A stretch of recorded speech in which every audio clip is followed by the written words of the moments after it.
1 to 4 p.m. in Central African time.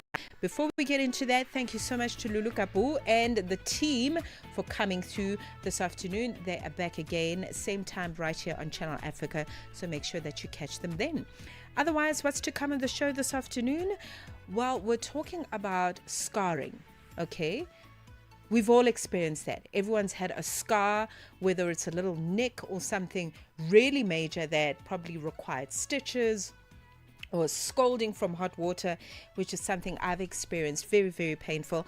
But the physical pain goes away, doesn't it? But then it leaves a mark on the skin to say something happened here. Something happened here. There's a story here.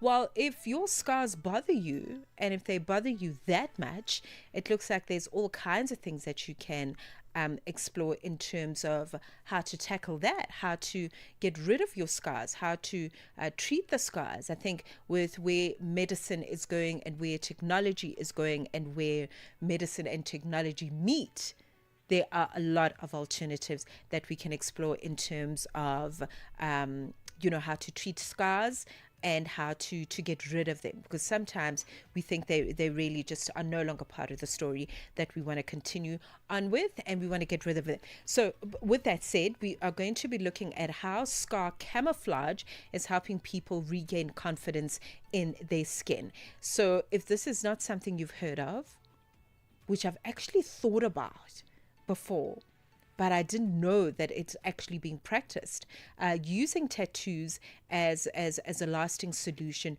to cover up scars or to kind of camouflage them a little bit so they're not as prominent. That's the conversation that we're going to have as we kickstart this hour. So make sure that you don't miss it.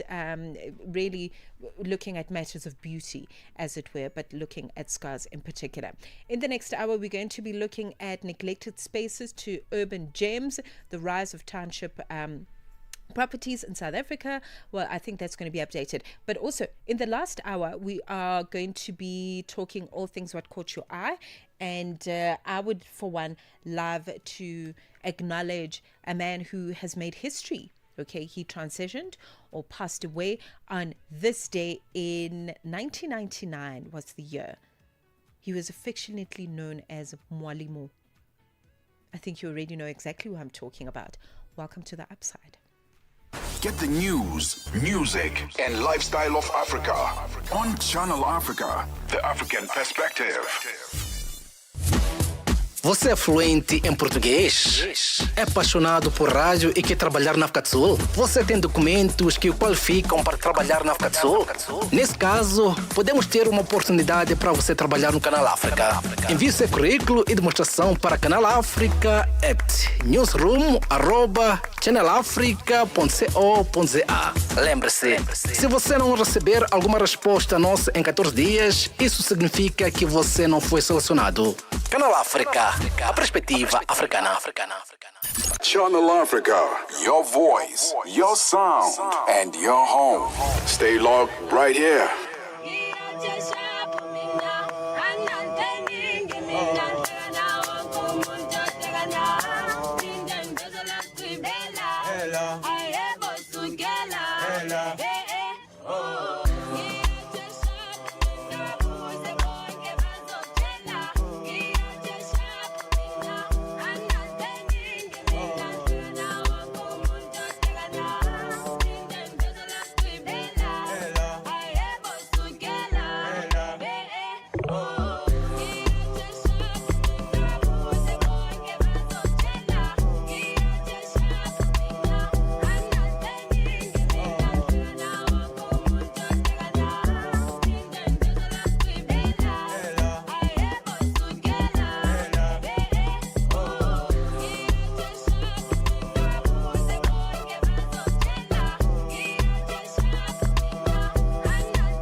We're 15 minutes into 1 p.m. in Central African time. A pleasure to have you join us for the Tuesday edition of The Upside with Mmatsheko Mosito, on with you until 4 p.m. this afternoon in Central African time.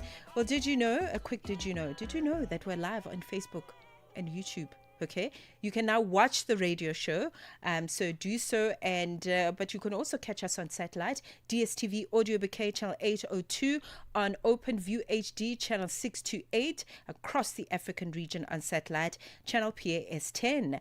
Otherwise, good old traditional World Wide Web on channelafrica.co.za is where you can also catch us. So listen, I'm very excited for today's conversation, and I know that we can all relate. We've all got a little nick or a cut or maybe something major that needed stitches. But scars, hey? Scars are something that everybody has. Whether it's something from childhood that walks with you every day like I do, or it's something that happened more recently, I think where technology and modern medicine meet is a very interesting place, considering the variety of options that we've got, from the creams to the treatments, the aesthetic medicine that is coming on the up and up on the African continent. So it can offer us all the options that we need. So it doesn't matter whether it's a surgery, you got scars because of surgery, an accident, a burn. Stretch marks are quite a thing for ladies everywhere. But this is us unpacking a conversation of scar camouflage. I don't know if you've heard of scar camouflage, but that is known as a lasting solution, as I understand it. This is cosmetic tattooing technique that uses pigments that match your skin tone. Yes, you heard right. So you can get a pigment that matches your skin color and get the scar covered. All right, so that the appearance of scars is more minimized. I've got in the studio one of my favorite women who is really just passionate, not only about modern medicine and aesthetics, but also her give back button is very strong. I love that. I love that so much. Dr. Khwele Moabelo joins us in her capacity as the founder of Vita Aesthetics, and they also do not only scar treatments but hair transplants are something that they specialize in at this particular aesthetic practice. It's one of those that you need to pay attention to, okay, if you haven't done so already. Hello, Doc. Welcome to the show. Good afternoon. How are you? Good. It's so wonderful to meet you. I was telling you off air that I follow the work of the clinic online, especially when it comes to scar treatments. You know, we're very particular as women about how we look, and that's the first thing that people see is how you look, and that's what you're judged on. Yes, that's what you judge on. You know, aesthetics is all about fixing imperfections, and scars are imperfections. It's not your fault. Sometimes you had it from childhood. Other times we're fixing something here that now you are perfect, but you've got that little niche that you need to get rid of. So yeah, that's what we do. Okay, let's talk about just the rise of aesthetic medicine, you know, and also in your response, I'd appreciate if you just talk us through what if somebody's new to the space of aesthetic medicine, you know, what should they be looking out for, and what could I use aesthetic medicine for besides of scar treatments, of course? Well, the rise of aesthetic medicine is most importantly, from what I've seen, is increasing in the people of color. This used to be something, and you will see even with us, the doctors that are coming, the doctors of color, it's here and there. But it used to be a white people's industry. And maybe because of the way they age, that's why they were concentrating on Botoxes and fillers. Right. But now as people of color, we also realize that we need these treatments. And I always say to my clients, or, you know, whoever I have a conversation with about aesthetics, start with your biggest problem. The minute you start with your biggest problem, your biggest imperfection, then you will be able to, you'll be happy, you'll see everything else will fall into place. I'll give a practical example with me. I looked at myself after I had my kids and I was like, what are we fixing? The biggest problem was what? The breast. The minute I did my breast reduction, my body looked smaller. Everything else I could deal with. I haven't done any other thing besides that. We can deal with the weight loss, gym here, use other weight loss treatments like whatever that I'm using now. Yeah. You do understand? Yes. So start with your biggest problem. If you've got a scar on your face and it bothers you, start with that. If you've got a hairline issue, start with that. If you've got a big tummy, do a tummy tuck, do a liposuction. Start with your biggest problem, and that is always the best place to start. That is a beautiful approach. I didn't think about it that way because, you know, as you're talking, I realize actually our problems are many. Yes. But if we start with one big one, then you've solved 80% of the These are expensive treatments, you know. These are expensive treatments. You cannot, little bit there, little bit here, you're going to be all over the place. Yes. So look at what worries you. Find research on that. Go to the best people, because there's another worst thing about aesthetics is everybody now says they're doing whatever. Some nurses are doing aesthetics, doctors are doing aesthetics, beauticians are doing aesthetics, and this is actually an industry of doctors, but it's a non-regulated. It's a medical practice. It's a medical practice. Yes. So do your research so you go to the right place, because the minute you go to wrong places, then that's when you get mistreated, and now there's complications, more expenses to actually fix what could have done right the first time around. 100%. I think that's such an important message. Please do your research. Get 20 references if you must, but do not cut corners and save costs, because that comes with a lot of disadvantage. Dr. Khwele Moabelo joining me as the founder of Vita Aesthetics. She's also a medical doctor. Okay, the practice does a lot of hair transplant, scar treatments, and we are talking about tattooing your scars away. Okay, she's going to talk to us more about that. Let's take a break. We'll be right back. Midday vibes, great programming, and good company.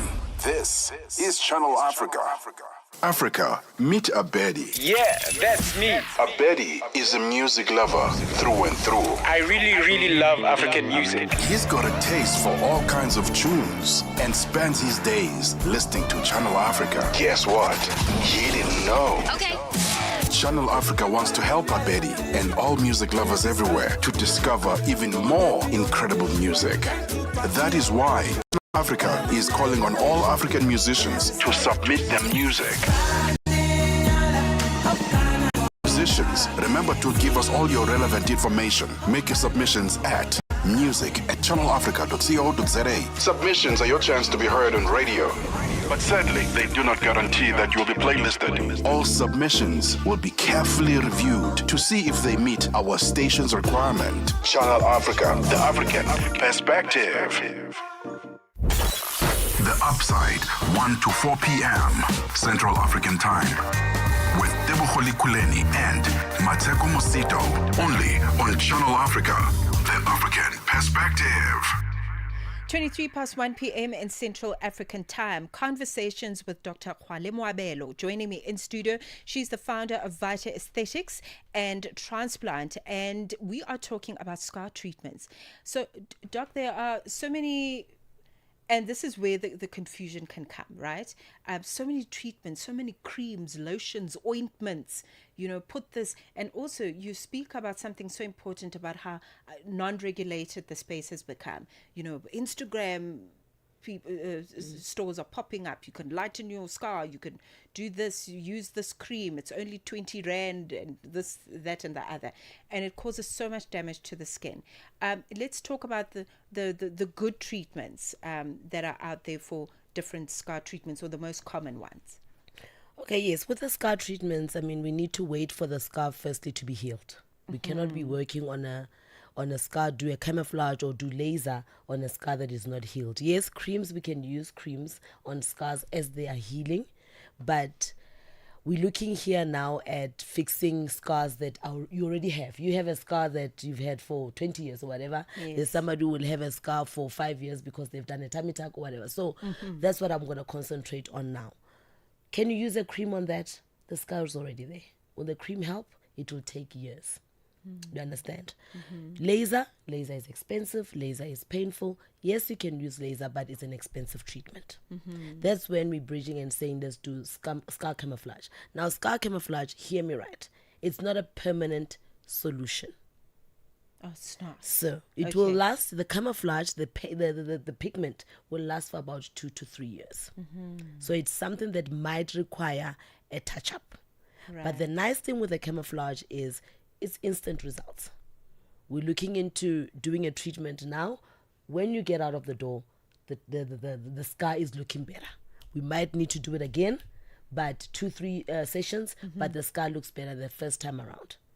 And again, with that being said, it's not all scars that can be camouflaged. And that's where doctors come in. Right. Because there's treatments that need to be done prior the scar pigment, the pigmentation, depending on how the scar is. Some scars are hypertrophied, a little bit lifted. Some scars, like, I don't know if you understand when I say a little bit lifted, but yes, it's not a flat scar. Yes. Got It's you. not a flat scar. It's a little bit raised, raised, hyperpigmented. So that's when we come in with injections of steroids to help the scar go down a little bit, and also do some bit of sessions of micro needling to help the scar go down a little bit. Then do scar pigmentation. So it's not a blanket approach. So that's when I looked at your scars, like, it looks flat. It's something that we can go straight in and do camouflage on it. Yes. Okay, so just to fill you in, I've got a scar that's bothered me for a while. I got scalded with hot water when I was a child, and it's just bothered me. And I tried to cover it with tattoos, and now it looks like a mess. But anyway, this is where Dr. Khwale comes in, okay, to rescue people like me and you that just have made a complete mess. And but there are solutions. Yes. Talking about a complete mess. Consult. Don't ask ChatGPT what to do. Go to an actual medical doctor and ask for advice. Talking about a complete mess, I think it's a complete mess now. A lot of people are doing tummy tucks. A lot of people they're doing tummy tucks. What was the thing to do on a tummy tuck all these years? It's a tattoo. Now everybody, the minute you have a tattoo on your tummy, we all know that you had a tummy tuck. So it's better now to actually wait for your scar to be healed, then do a camouflage at least every 3-4 years, then just to have it the same as your skin color, rather than having this big belt of tattoo on your tummy. Oh my goodness. Okay, so let's talk about that, because I know that a lot of women come to you for that, to treat and laser treat the tummy tuck scars. It's become quite common because there's a lot of those surgeries happening, and C-section scars and that sort of thing. Liposuction scars, you know, anything that has a cut, you know. So let's talk about camouflage to the rescue. If I come, firstly, I have the tummy tuck scar, and secondly, I've tattooed on top of it. You know, is there a solution for that? Camouflage does not work well with tattoo. The black tattooing pigment is too dark for us to be able to camouflage with the dyes for the camouflage. So at that stage, it's too late. But I'm reaching out now to people who haven't done tattoos to their tummy tucks. Not everybody wants a tattoo, you understand? Right. So at that stage, after you've done your tummy tuck, after you've done your liposuction, after you've done your cesarean section, whatever surgical procedure you've done, wait for it to heal, then see your esthetician, those ones that are doing scar camouflages, and have a plan on what to do. Most of the time, they would need microneedling first, then and also steroids to flatten the scar. Then we go in with the pigment, 2-3 sessions. Then you can enjoy your body and come back after 3 years, and then we do it again. Okay, that sounds safe enough. And also, if you're doing it at Vita Aesthetics or any similar institution where there is a medical professional who knows all there is to know about, you know, dermatology and other forms of modern medicine, then you're in safe hands. Look at this as like a frequently asked questions. Okay, I'm going to try and ask as many questions around scarring, but also very importantly, we're talking about the specific treatment of camouflage, scar camouflage. Scar camouflage is what it's called. Tattoo camouflage, skin camouflage. Yeah. Okay, we have to unpack exactly how it works, because I think for people that do not like tattoos, when they hear tattoo camouflage, they want to run away. Yeah. Oh my God, what does that mean? Is it going to be painful? You know, recovery time? Is there downtime? All of those questions are going to be answered. Let's cross to the sports desk in a moment, and then when we come back, we're going to cross to econ news, check out what's happening with business news around the African continent, and then we're going to continue talking about scar camouflage. If it's something that you've done before, please let us know your experience. If you happen to catch this broadcast live, we would love to hear from you in our suggestion box. That's on Twitter at Channel Africa 1, #The Upside. Sports on Channel Africa. The African perspective. It's a very good afternoon from the sports desk. I am Musibu Dimakura with your latest sports news at the Sawa. So we'll start with football news. Hugo Broos, the head coach of the South African men's national football team, admits he has a very tough decision to make on who will replace the suspended centre-back Mbegezeli Mbogazi for that all-important fixture against Rwanda. Mbogazi was sent off in the dying minutes of Friday's goalless draw with Zimbabwe, with the Stellenbosch FC defender Thabo Moleisane having been called up and as a replacement. So with Bafana Bafana's 2026 World Cup qualification hopes on the line, Bruce said he was still undecided on his pairing in the defence, and that's of course the heart of the defence, with Moleisane, Nkosinathi Sibisi, Malebongo Kozam, as well as Kumelani Ndemani, all as his options for tonight's match at the Moses Mabhida Stadium. So we have to think about how we will replace him for the game of tomorrow. And I have to talk with Helman again this evening, because it's not an easy decision. So we will see. There are two options. We will see tonight which option is the best for the team, and then let's hope that we take the right decision. Another doubt for the match was Burnley forward Lau Foster, who was still limping and had a knee heavily strapped as he sat out match day -1 training session at Mbombela Stadium on Monday. So despite the player initially declaring he feels okay, Bruce suggested that the likes of Mbegezeli Mbogazi, the 25-year-old key striker, will also not be available for tonight's match. I think Lyle became a very important player for us. We have to admit that. And he was a little bit unlucky Friday also. When you see his previous games, he nearly every time scored a goal. He had a very big chance, and on the line they saved it. But he's a very important player. But And Bokazi became also a very important player, but they will not be there tomorrow. So we have to be confident and believe in the players who are there. All right, so kick-off for tonight's game is at 6 p.m. Central African time at Mbombela Stadium in South Africa's Mpumalanga province. A crucial match for Bafana. They have to win this match to have any hope of being in the USA, Canada, Mexico in 2026.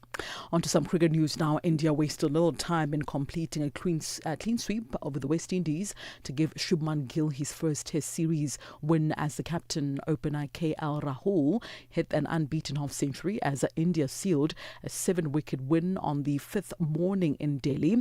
It keeps the host nation third in the early stages of the World Test Championship standings, behind Australia as well as Sri Lanka. Now, the win also sets up centuries in the first innings by Yashivi Yasawal, who got to 175, as well as Gill himself, who was not out on 129 runs. The West Indies were bundled out for 248 in reply, but did manage to fight back and make India bat again with a better second innings showing.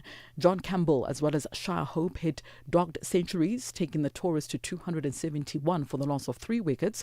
For Hope was a bowled out for Mohammad Siraj, and the middle order then collapsed. 6 wickets fell for 40 runs before some late hitting by number 11 Jayden Sales added enough runs to give India a chase of some sort. So the West Indies now will begin a tour of New Zealand on the 5th of November. In swimming news now, South African swimmers collected 1 gold and 3 bronze medals at the first stop of the 2025 World Aquatics World Cup in Carmel, Indiana, to finish 10th on the overall medal table after 3 days of competition. 19-year-old Chris Smith produced a breakthrough performance to claim gold in the men's 50-meter breaststroke event. Smith touched the wall in 25.75 seconds, the fastest short course time in the world this year. Meanwhile, Rebecca Mida then secured 2 podium finishes and set an African record.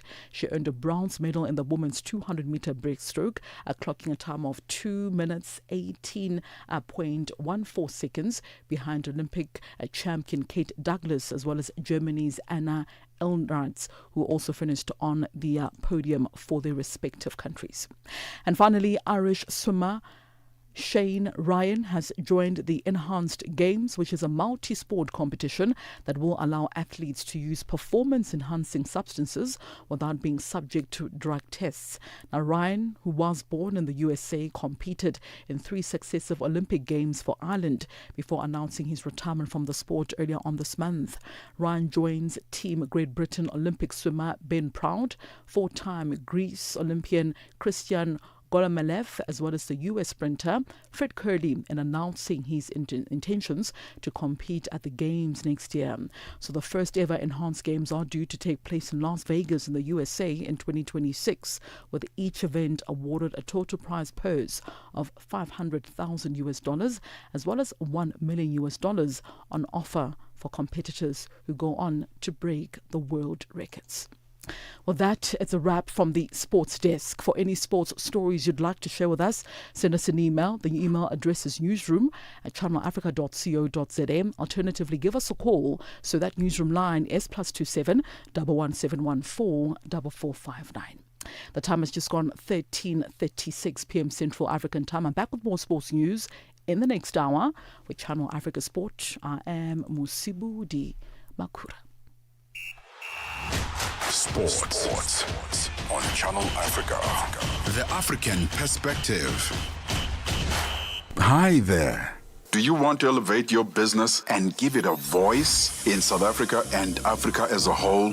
Well, in that case, let Channel Africa make this a possibility. Channel Africa is willing to advertise your business for as little as 30,000 rands or $1,719.18. To get access to these great rates, send all requests to mukwenata@SABC. That's MOKOENATA@SABC. Channel Africa, the African perspective.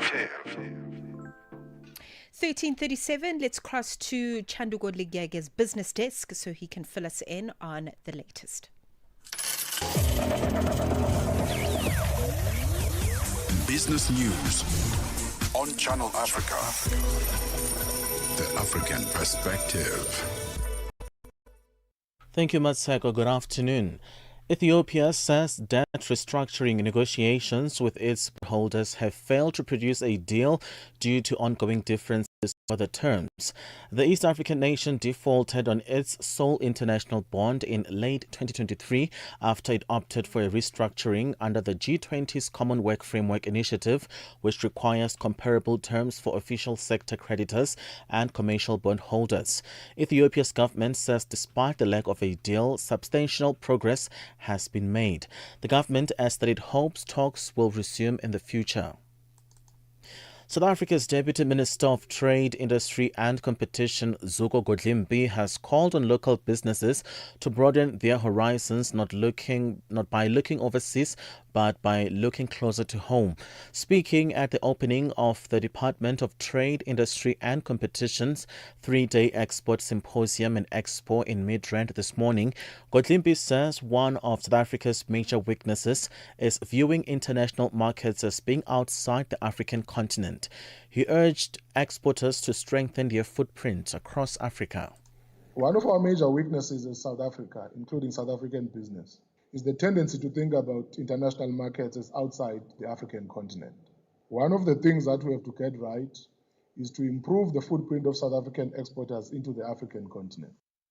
Meanwhile, Brent South Africa's Chief Executive Officer Neville Machia says Africa is shedding its old image as the dark continent and emerging as a region of vast opportunity and growth. He noted that inflation and foreign debt levels have dropped significantly since the 1990s, while labor productivity and fiscal stability have improved, painting a picture of a continent on the rise and full of potential. Our labor productivity has increased substantially in the last few years, which has really become a major magnet for us, for investors to come into South Africa and into the continent. Inflation has dropped from about 22% in the 90s, and it's sitting at just between 8%, somewhere in that region in the past decade. Foreign debts have declined and budget deficits have declined. What is it saying about Africa? It means it's a real gem that is growing. In other news, Shell says it has taken a final investment decision together with Sunlink Energies and Resources Limited on the HI gas project offshore Nigeria, with production expected to start before the end of this decade. The project, once completed, will supply 350 million standard cubic feet of gas per day at peak production to Nigeria LNG, which produces and exports liquefied natural gas to global markets. China's Commerce Ministry says it will fight to the end in a trade war with the U.S. as tensions continue to rise between the world's two biggest economies. The BBC's Stephen McDonnell reports. A statement from China's Commerce Ministry said that the U.S. can't demand talks while imposing its own restrictive measures with threats and intimidation. However, it also said that despite this, communication had been maintained with working-level talks taking place yesterday. This followed claims over the weekend from US Trade Representative Jamison Greer that Beijing was blocking contact after China introduced new restrictions on the export of rare earths and magnets, crucial in the production of electronic goods. From today, the US and China will start charging extra port fees on one another as they increase pressure prior to a meeting between Xi Jinping and Donald Trump. The financial indicators at this hour: $1 in Nigeria is trading at 1,460 naira, Botswana 13 pula 21, Kenya 128 shilling 8, Zambia 22 kwacha 61. BRICS countries: $1 in Brazil is at 5 real 49, Russia 80 rubles 62, India 88 rupee 68, China 71.11, South Africa 17 rand 32 cents. $1 is 74 pence to the British pound, 86 to the euro. Commodities: gold is $4,140, platinum at $1,656 per ounce, the price of Brent crude oil at $61.96 a barrel. For any business stories you'd like to share with us, please send us an email to newsroom@channelafrica.co.za, or you can call us on +27 11714 4459. For Channel Africa Business, I am Chanduko Ligege. Business news on Channel Africa. The African Perspective. The Upside. On The Upside, your voice matters. Happy Tuesday. Welcome to The Upside. We continue our conversation looking at scar treatments, but particularly scar camouflage. Okay, this is like revolutionary to me. I literally just felt my pores breathe because I'm so excited about this treatment. Dr. Khwale Mwabelo joins us, and she is a medical doctor and also the founder of Vita Aesthetics and Hair Transplant. And they are based in South Africa, in Pretoria. So if you are in this region or you will be visiting soon, I know that medical tourism is quite a big thing and it's growing in leaps and bounds on the African continent. She is the doc to go to. But I'm going to help you for this afternoon. We're going to check in with all your frequently ask questions when it comes to scar camouflage. Maybe it's something you've heard of or something you've read about and you're not sure what it is and how it can possibly assist you with your situation. The good doc is here to answer all your questions. Doc, I think when we last picked up our chat in the last segment, you were explaining the different types of treatments, laser, and the pros and cons of that, using creams, types of scars, and then scar camouflage, which is actually why we're gathered here. So let's talk about how it actually works, because when I hear scar camouflage, it sounds safe. When I hear scar tattooing, I'm just like, oh my goodness, is it painful? I think that's one of the questions I'm sure that you get for any treatment, really. Is it painful? Yeah, that's the first question that you get with anything. Is it painful, doc? What is, and that's why I do the treatments myself, so that I can be able to really scale it. When they say what is the pain of a hair transplant, I'll really say 6 out of 10 because I've done it. What is the pain of a scar camouflage? It's 3 out of 10 because I've done it. But we don't all have the same threshold for pain, and I think as women we're known to have very high thresholds for pain. Yeah, I can attest to that because a lot of men, they're jumping around. Oof. But it's not really a painful procedure, and a procedure that doesn't have a downtime.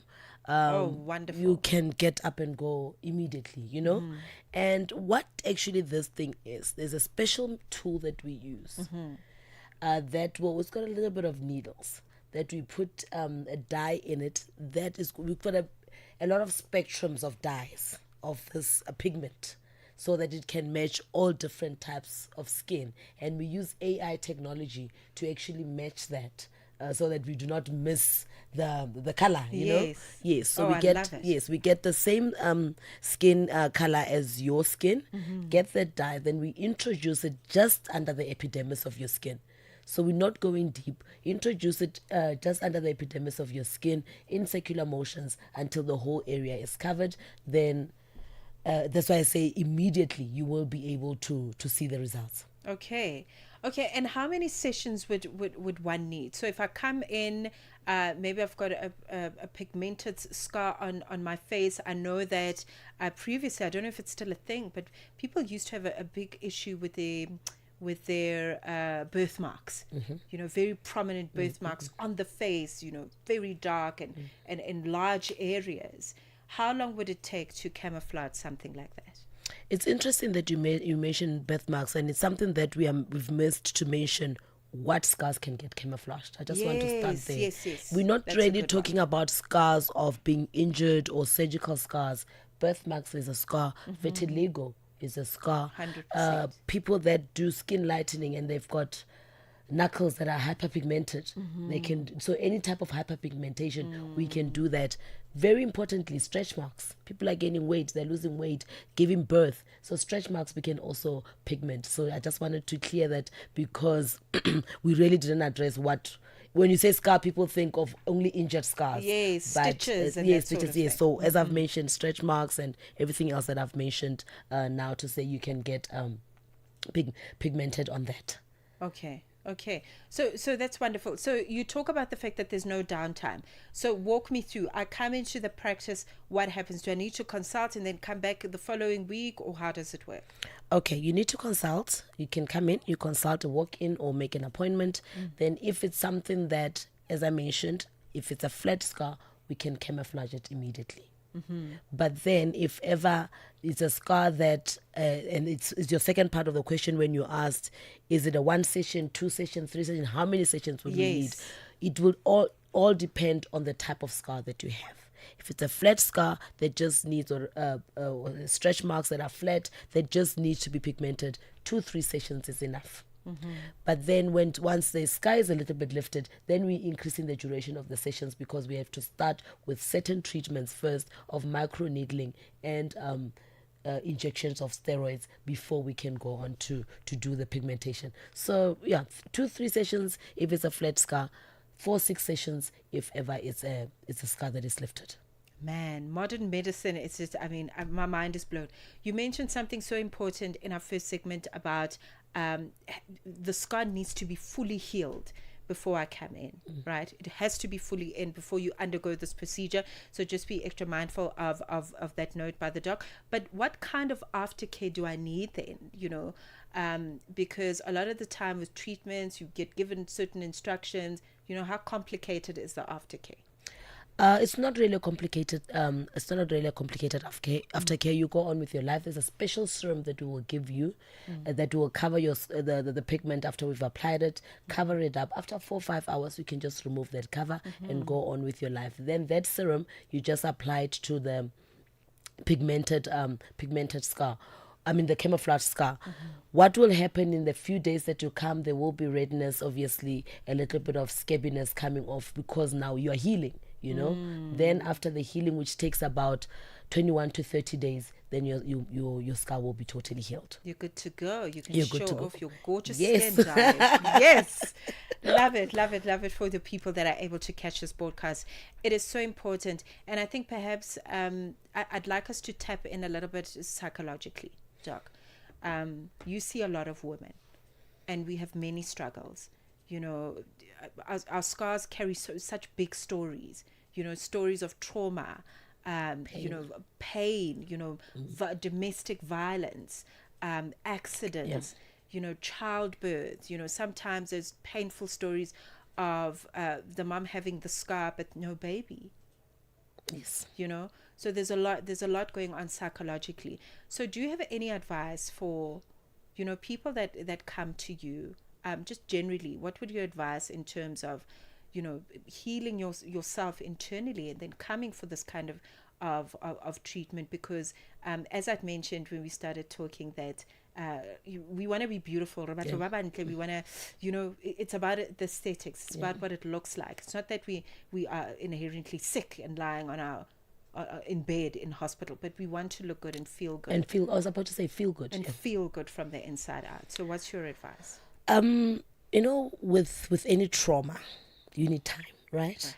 And I think we thought of it when we said it take a year. Heal the scar first.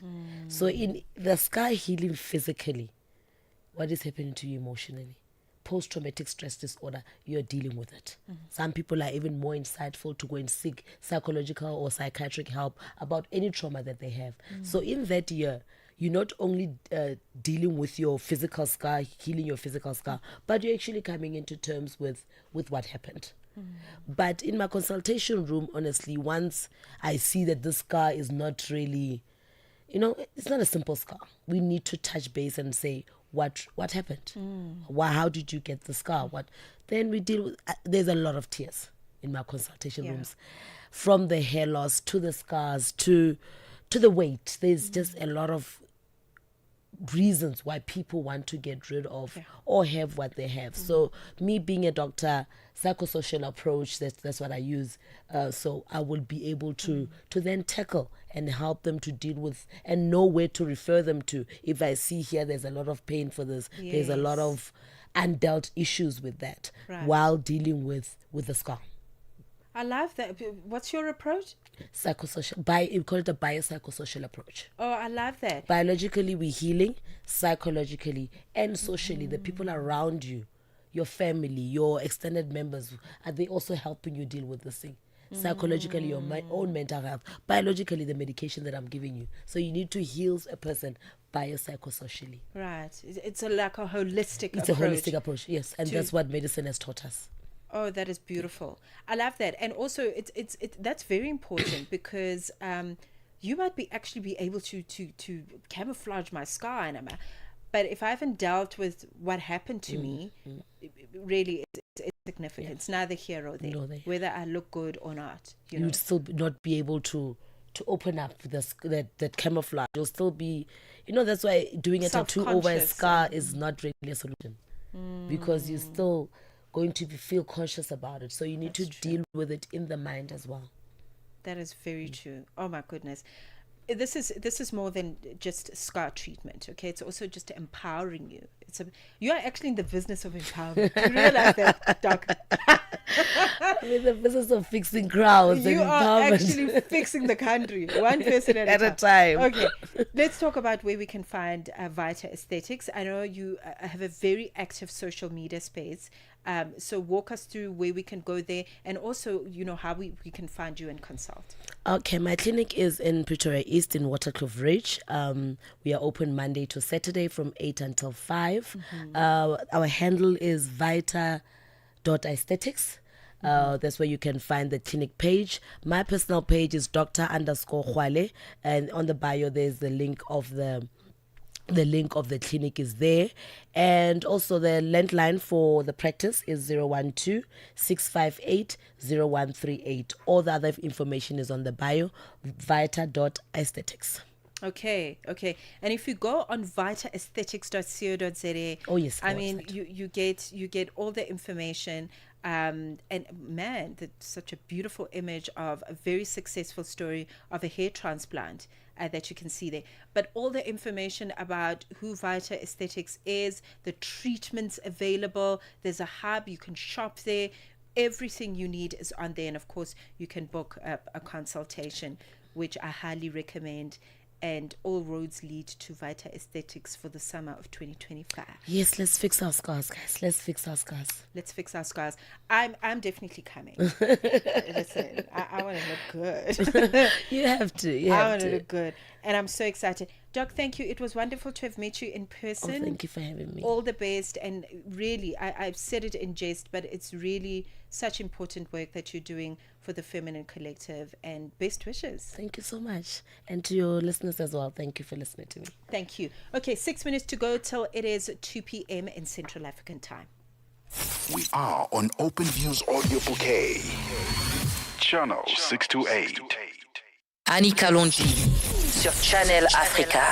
Comment est-ce que les militants et sympathisants du parti Les Transformateurs ont-ils réagi face à la condamnation de Succès Masra? La condamnation de Succès Masra ne nous a pas surpris et les militants transformateurs ont été bouleversés et indignés étant donné que le verdict est un verdict lourd, illégal, injuste, et donc face à la répression dans laquelle le peuple tchadien est confronté, les militants transformateurs se sont résignés de ne pouvoir pas sortir manifester. Et donc, c'est une situation totalement absurde pour un pays. Et aujourd'hui, nous célébrons le 11 août, fête de l'indépendance. On pensait que le verdict allait être plus ou moins clément, mais le verdict est sévère. Annie Kalonji, tous les dimanches sur Mix Vibration.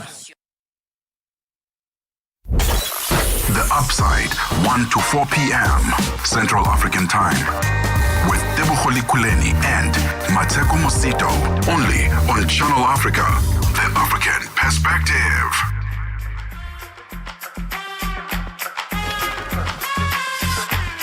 Let us be honest. I know my heart if I be honest. She in control when she feel on it. Me patrol that calm me down. You like this, I like thing, my love. I love being your love. I'm tryna show you up. You are comfortable. She really the A-list girl. She really my favorite girl. I'm loving the way you twirl. You twirl in the Maybach. She really the A-list girl. She really my favorite girl. I'm loving the way you twirl. You twirl. Fresh up, run it on me. But you can't do it slowly. You're dirty wine, would you burn it for me? Take a picture in the shot sleeve. I had a feeling one of these things. You'll be there, isn't that thing? When you ain't girl, you make me sing. Ooh, crazy, crazy, crazy. You are me.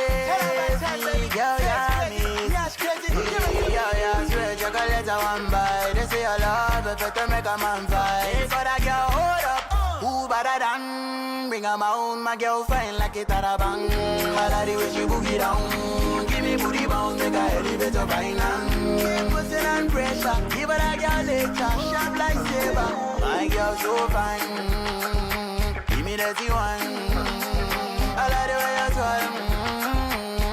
You twirl in the Maybach. She really the latest girl. She really my favorite girl.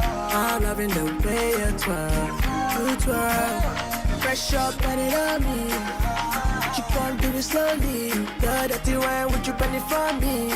Take a picture in the shot sleeve.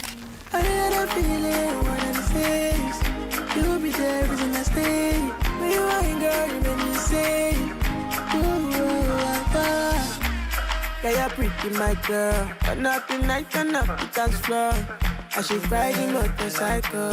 You know you got to kick in my drum. Ooh, I go do anything when consign my charges. Yeah, I go do anything when consign my shawty. Yeah, I wanna go there, take me there. I wanna go there. Where the black thing, girl, don't take it from me.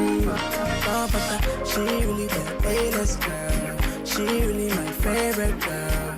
I'm loving the way you twirl. You twirl in the Maybach. She really the latest girl. Daku coming through with Favorite Girl. This is the remix rendition of the song featuring Rema. Thank you for tuning in. Thanks for listening. The Upside with Mmatsheko Mosito with you until 4 p.m. Tebogo Lekuleni is out and about, okay? He's out and about. He'll be back with us again on Thursdays so that we can co-pilot this wonderful airplane that we've crafted together. He will be back then. Otherwise, you can continue to follow him, actually. He is so amazing when it comes to sharing experiences of the outdoors, hiking experiences, safaris, really exploring the African continent. So you can follow him there in the meantime on Tebogo Lekuleni. That's who he is. Tebogo Excellent or Tebogo Lekuleni, and you will get access to his TikTok, his Facebook, his Instagram, all his social media handles are online. It is 2 p.m. in Central African time. Annelien Nzinzi standing by with the latest news. SABC News. The African Perspective. Looking at your top stories this hour, Madagascar's National Assembly is dissolved and U.S. President to decide on the two-state solution in the Middle East. Your latest news. Greetings to our listeners. Madagascar's embattled president, Andry Rajoelina, has dissolved the National Assembly, which is the lower house of parliament, with immediate effect. This came after the opposition said it would start impeachment proceedings against him in parliament for abandonment of post. Rajoelina made the announcement today in a live broadcast to the nation on Facebook. He says he was forced to shelter in a safe place after an attempt on his life following weeks of protests calling for him to quit. A powerful military unit has thrown its weight behind protesters who are demanding his resignation. There are mixed reactions to the Cameroon opposition candidate Issa Chiroma declaring victory in the country's October 12 presidential election. Issa Chiroma, a long-time ally and former spokesperson for Cameroon President Paul Biya, is mounting a strong challenge to his former boss, claiming to have defeated him. In a speech late yesterday, the 76-year-old former minister declared victory and urged Biya, who at 92 is the world's oldest serving head of state. His candidacy has electrified voters who are clamoring for change after more than 4 decades of Biya's rule. Moki Kinzeka reports from Yaoundé in Cameroon. You know, Issa Chiroma Bakari was minister for 20 years under the government of Paul Biya. He served as government spokesperson. So he knows the house, he knows where he has been serving for a long time, and he's counting on his knowledge. Some people who support Biya, who are also not happy with his long stay in power, who may stand behind Bakari, and secondly, counting on the Cameroonian people to protect him. He himself said it, that as he's ready to defend his victory, he should be protected by the Cameroonian people. The Minister of Territorial Administration said Bakari Bakari has defied and even said if the Minister of Territorial Administration thinks he's strong enough, bold enough, and has enough support, he should come and arrest him. South Africa's suspended Deputy National Commissioner for Crime Detection, Shadrack Sibiya, says he didn't find it concerning when a civilian approached him with information from crime intelligence. Sibiya has told the Parliamentary Ad Hoc Committee that he was approached by businessman Brian Mokgotsi. He says Mokgotsi told him that he was under surveillance. Sibiya says he told Mokgotsi that he was already aware of this and also intentionally kept communication open with him. The committee was established to investigate allegations of criminal infiltration, corruption and political interference in the criminal justice system made by the KwaZulu-Natal Police Commissioner, Nhlanhla Mkhwanazi. The African National Congress Party MP, Xola Ngola, asked him if he didn't find it concerning that a civilian had access to intelligence information, and this is what Sibiya said. No, it didn't concern me. Why? Because when someone comes to you with information that helps your cause, you do give attention to such information. The case against a traditional healer accused of being in possession of human remains has been postponed to the 10th of December by the Ga-Rankuwa Magistrate Court north of Pretoria in South Africa. Mozambican national Isaac Kumbia is linked to the murder of 20-year-old Khontsi Makobela in 2023. He was arrested in August after police discovered human parts, including organs believed to be that of Makobela, in his possession. The case was postponed as Makobela's lawyer abandoned his client, Magistrate Themba Chabangu. It is alleged that on 7 August 2025, Kumbua was found in possession of human tissue in a room where he was practicing as a traditional healer. Makubela was abducted while at work during the 16 days of activism against abuse of women and children in 2023. Her decomposing body was discovered by police officers in Brits investigating the case, where a woman had been killed, her body parts removed, and her body burned. 2 men were arrested after being found in possession of Makubela's cell phone, which led police to the traditional healer who was then found in possession of Makubela's body parts. Lastly, U.S. President Donald Trump says he will decide what he thinks is right on whether there should be a two-state solution in the Middle East. Yesterday, he signed the first phase of his Gaza peace deal that's seen hostages and prisoners released. Today, Israeli forces said they killed 5 Palestinians who had gotten close to them in Gaza City, and inter-Palestinian clashes have continued. The BBC's Yolanda now. This ceasefire is still at such a fragile stage. In fact, guns not silent across Gaza because there seem to have been more of these deadly shootouts between Hamas and rival gangs to the east of Gaza City.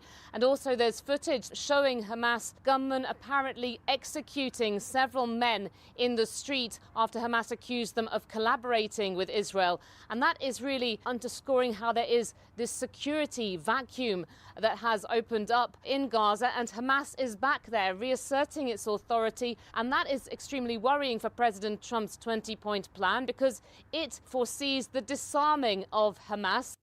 Recapping on your top stories, Madagascar's embattled President Andry Rajoelina says he has dissolved the National Assembly, which is the lower house of parliament, with immediate effect. This came after the opposition said it would start impeachment proceedings against him in parliament. Channel Africa News, I'm Onele Ntsintsi. SABC News. The African Perspective.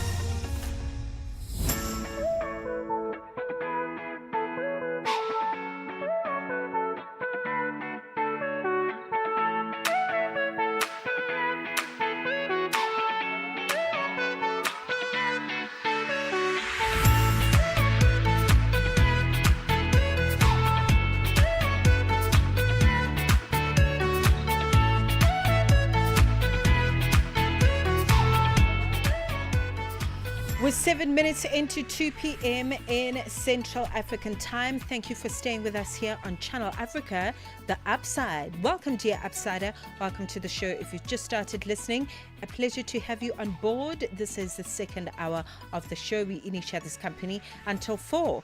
So we are looking at creative spaces with regards to storytelling, film, but not just for the sake of it, okay? When we merge that with conservation, then the space gets elevated, right? The search for South Africa's next National Slam Poetry Champion reaches its peak, or rather has already reached its peak actually last weekend. Poetry Africa that took place in the city of Durban here in South Africa, presented by the Center of Creative Arts at the University of KwaZulu-Natal. And this competition actually brought together 10 of the country, by the country we mean South Africa, okay, 10 of South Africa's most talented poets for an intense showcase of rhythm and wordplay. So we're going to talk about this. We're going to talk about the Poetry Festival for this year, and what I really appreciate and respect about the Poetry Africa Festival is that it really is also about the development of this form of storytelling. Poetry as culture, as part of our heritage here on the African continent, really spotlighting the talent of the continent, the talent of the globe, and bringing people together. So more than just a contest, it's more than just a contest. The Slam Jam is a celebration of voice and identity. I love that wording. A celebration of voice and identity where performance meets storytelling. The finals feature a guest performance by 2024 finalist Olive Olusegun, alongside an impressive panel of local and international judges. So it's quite a big deal, and it really is about progressing the space, but also acknowledging those that deserve the celebration, that have been doing the work for a long time. So we are going to be joined by Zwande Bengu, the new National Slam Jam champion, so we can talk about their participation in Poetry Africa that took place in Durban, but also really acknowledging the National Slam Poetry Championship and what it entailed and how they got to be part of this championship, which is really a big deal when it comes to storytelling and matters around poetry. So stick around, that's what's going to be coming through. But otherwise, if you'd like to share poetry anecdotes, maybe you are like a silent poet, I don't know, a poet that's yet to be discovered. Well, we'd love to hear from you. You can share a piece of your poetry. Let's call it Poetry Hour. How's that? Okay. Any poetry you'd like to share, or any of your favorite poets that you would like to share with us, we'd love to hear from you. The space is open for that. Should you catch this broadcast live, you're welcome to comment on our Facebook page, on our Twitter, on our TikTok, on our Instagram. Everything is all Channel Africa or Channel Africa 1. You'll be able to find us there. Your afternoons just got even better. Fresh and exciting. The Upside, hooking you up with today's news from an African perspective. Es-tu préoccupé par quelque chose? Es-tu passionné par les questions qui comptent? As-tu une voix qui mérite d'être entendue? Eh bien, nous avons la plateforme parfaite pour toi. Téléphone-nous ou fais-nous un WhatsApp au +27 66 408 87 42 et nous te rappellerons. Sois dans la conversation. Salut Channel Africa, ici Beno le diamant rouge aka Binal Export depuis le Cameroun, le pays des lions. Voilà. Sois dans la conversation. Il ne s'agit pas seulement de parler, mais c'est ta chance d'exprimer ton point de vue, de partager tes opinions et de t'engager avec une communauté qui valorise ton avis. Suivez-nous sur les réseaux sociaux, visitez notre site www.channelafrica.co.za et préparez-vous à partager vos points de vue sur Channel Africa, la perspective africaine. Broadcasting in 5 different languages, connecting the continent. This is Channel Africa, the African perspective. Whatever you want to hear about today's talk, you can only get it on the Upside. Every weekday, 2 to 5 p.m. Central African Time. You don't know.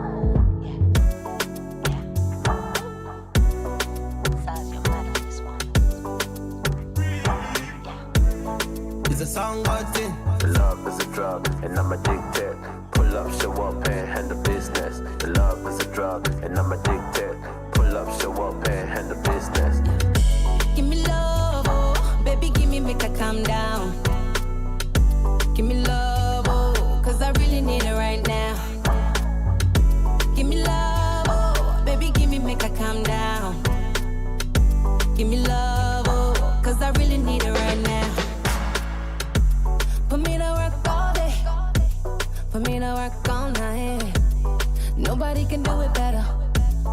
make me feel alright. Anything you wanna do, I'm down with you. Anytime, any day, I go show face. Cause you're sweeter than honey. Baby, you deserve a trophy. This kind of thing go make me marry you. Long as you no treat me corny. Give me love, oh, give me love, oh, give me love. Give me love, oh, give me love, oh, give me love. Give me love, oh, baby, give me, make her calm down. Give me love, oh, cause I really need it right now. Right now. Give me love, oh, baby, give me, make her calm down. Give me love, oh, cause I really need it right now. Your love is a drug, and I'm addicted. Pull up, show up, and handle business. Your love is a drug, and I'm addicted. Pull up, show up, and handle business. Your love is a drug, and I'm addicted. Pull up, show up, and handle business. Your love is a drug, and I'm addicted. Pull up, show up, and handle business. You should let me hold you, you should let me love you. And when you fall in, say me go catch you. I know your friends don't want me around you. They know nothing, they don't understand you. My baby now my grandma multi elevate. And when she there with me, I concentrate. That's why I tell them other guys to wait. Baby, one yo. Waiting you give no money can buy. Even if una jara, I go throw it. Baby, one yo. Waiting you give no money can buy. Even if una jara, I go throw it. Give me love, oh, baby, give me, make her calm down. Give me love, oh, cause I really need it right now. Give me love, oh, baby, give me, make her calm down. Give me love, oh, cause I really need it right now. Your love is a drug, and I'm addicted. Pull up, show up, and handle business. Your love is a drug, and I'm addicted. Pull up, show up, and handle business. Your love is a drug, and I'm addicted. Pull up, show up, and handle business. Your love is a drug, and I'm addicted. Pull up, show up, and handle business.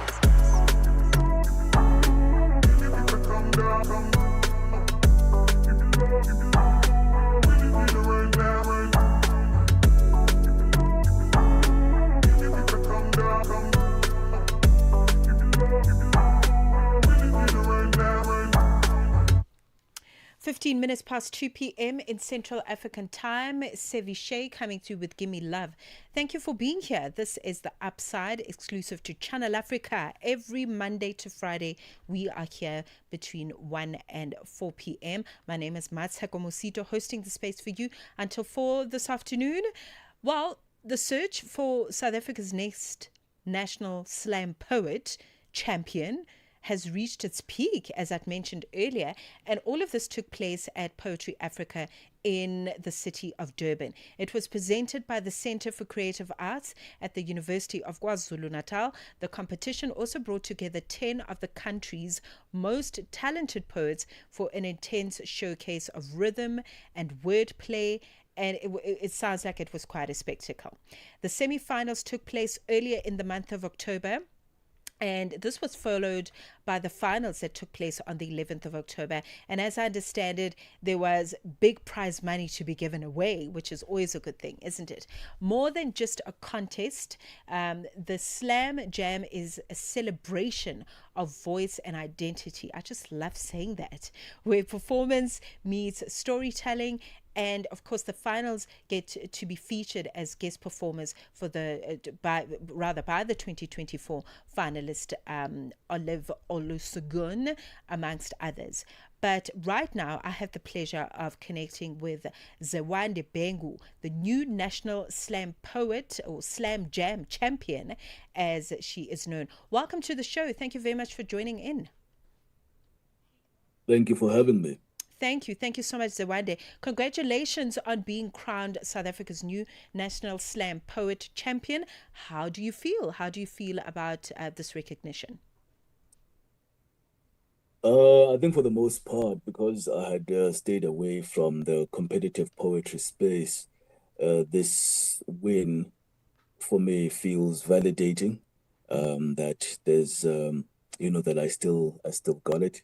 competing with people who have been, working on their craft for all the time that I have not been there.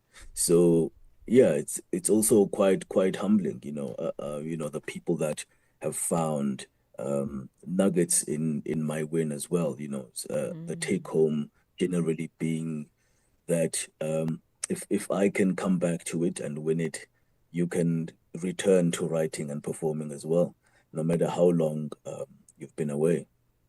Yeah. Yeah. Zawande, talk to us about your relationship with words. I would imagine this is something that you have been exposed to since you were a child, but talk to us about your relationship with words and then finding the space of poetry for expression.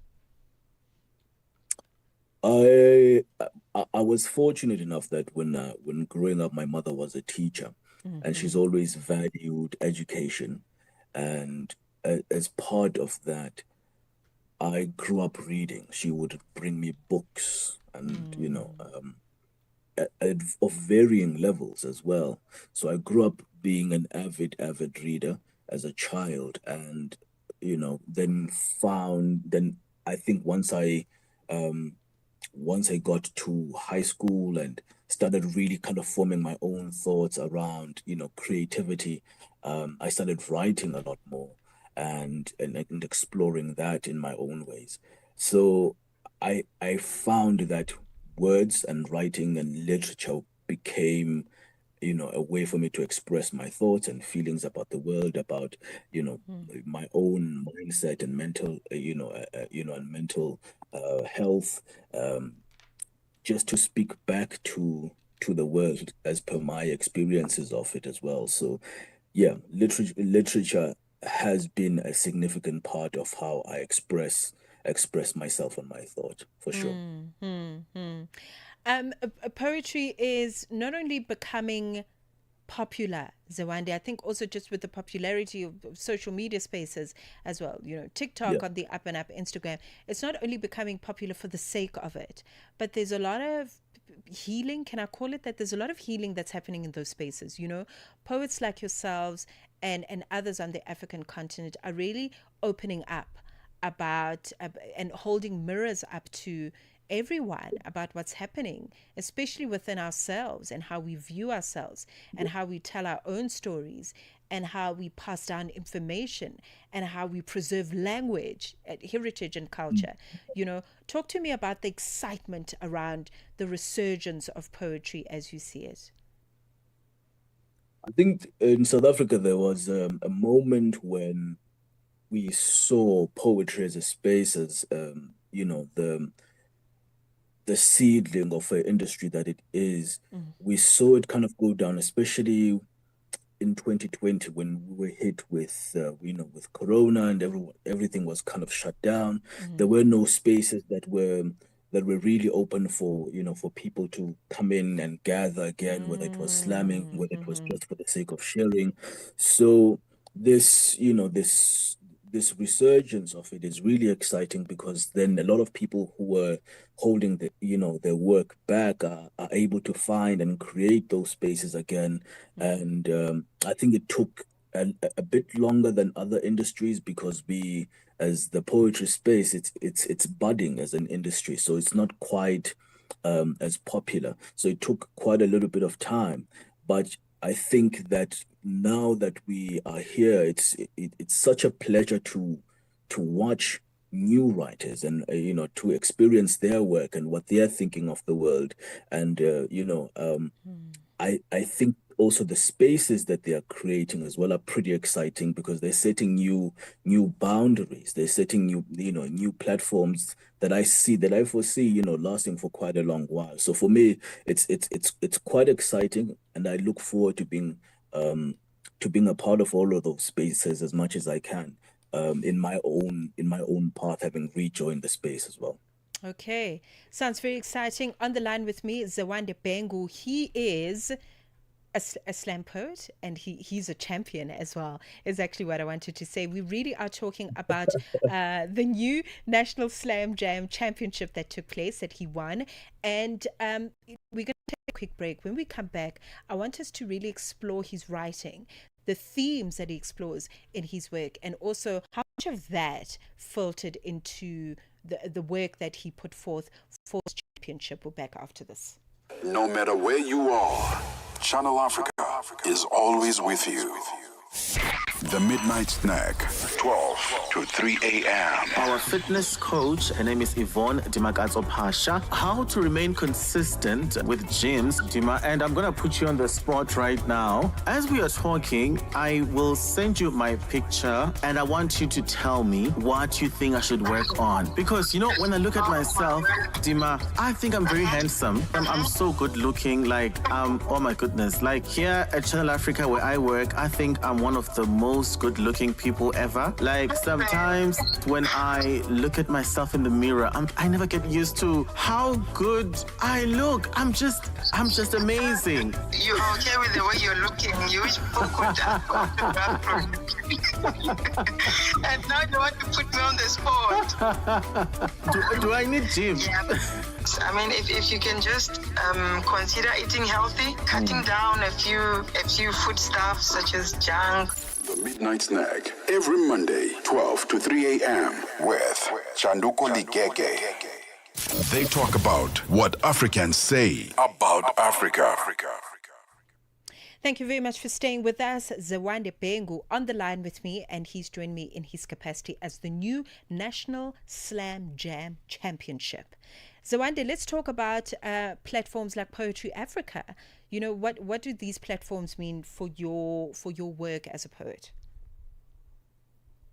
I think a platform like Poetry Africa is obviously prestigious with a long-standing history in the poetry space, and I think being a guest, being a participant in in the festival in itself, I think is quite humbling, because you get to encounter so many people from all over the world, from Germany and France and America and Canada and so you get to engage with them and see how they approach work, how they approach literature and performance, and what it is that that they are doing on their end, in terms of opening up spaces, and how they approach organizing as well, festivals on their side, and how funding works. You get to exchange ideas with other people from those parts of the world. So I think spaces like these are quite important, especially when we're trying to really build a significant industry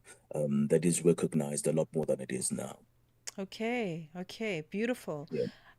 Let's talk about your preparation for the National Slam Jam. You are a champion now. Talk to me about how you prepared and how you wanted, what work and what message did you want to present for this particular occasion? Oh, that's a difficult one. And I tell you why. I think I'm quite a competitive person, and I enjoy competition. And I think that's partly of why I started slamming in the first place back in 2012, 2013, when I started really getting into slamming.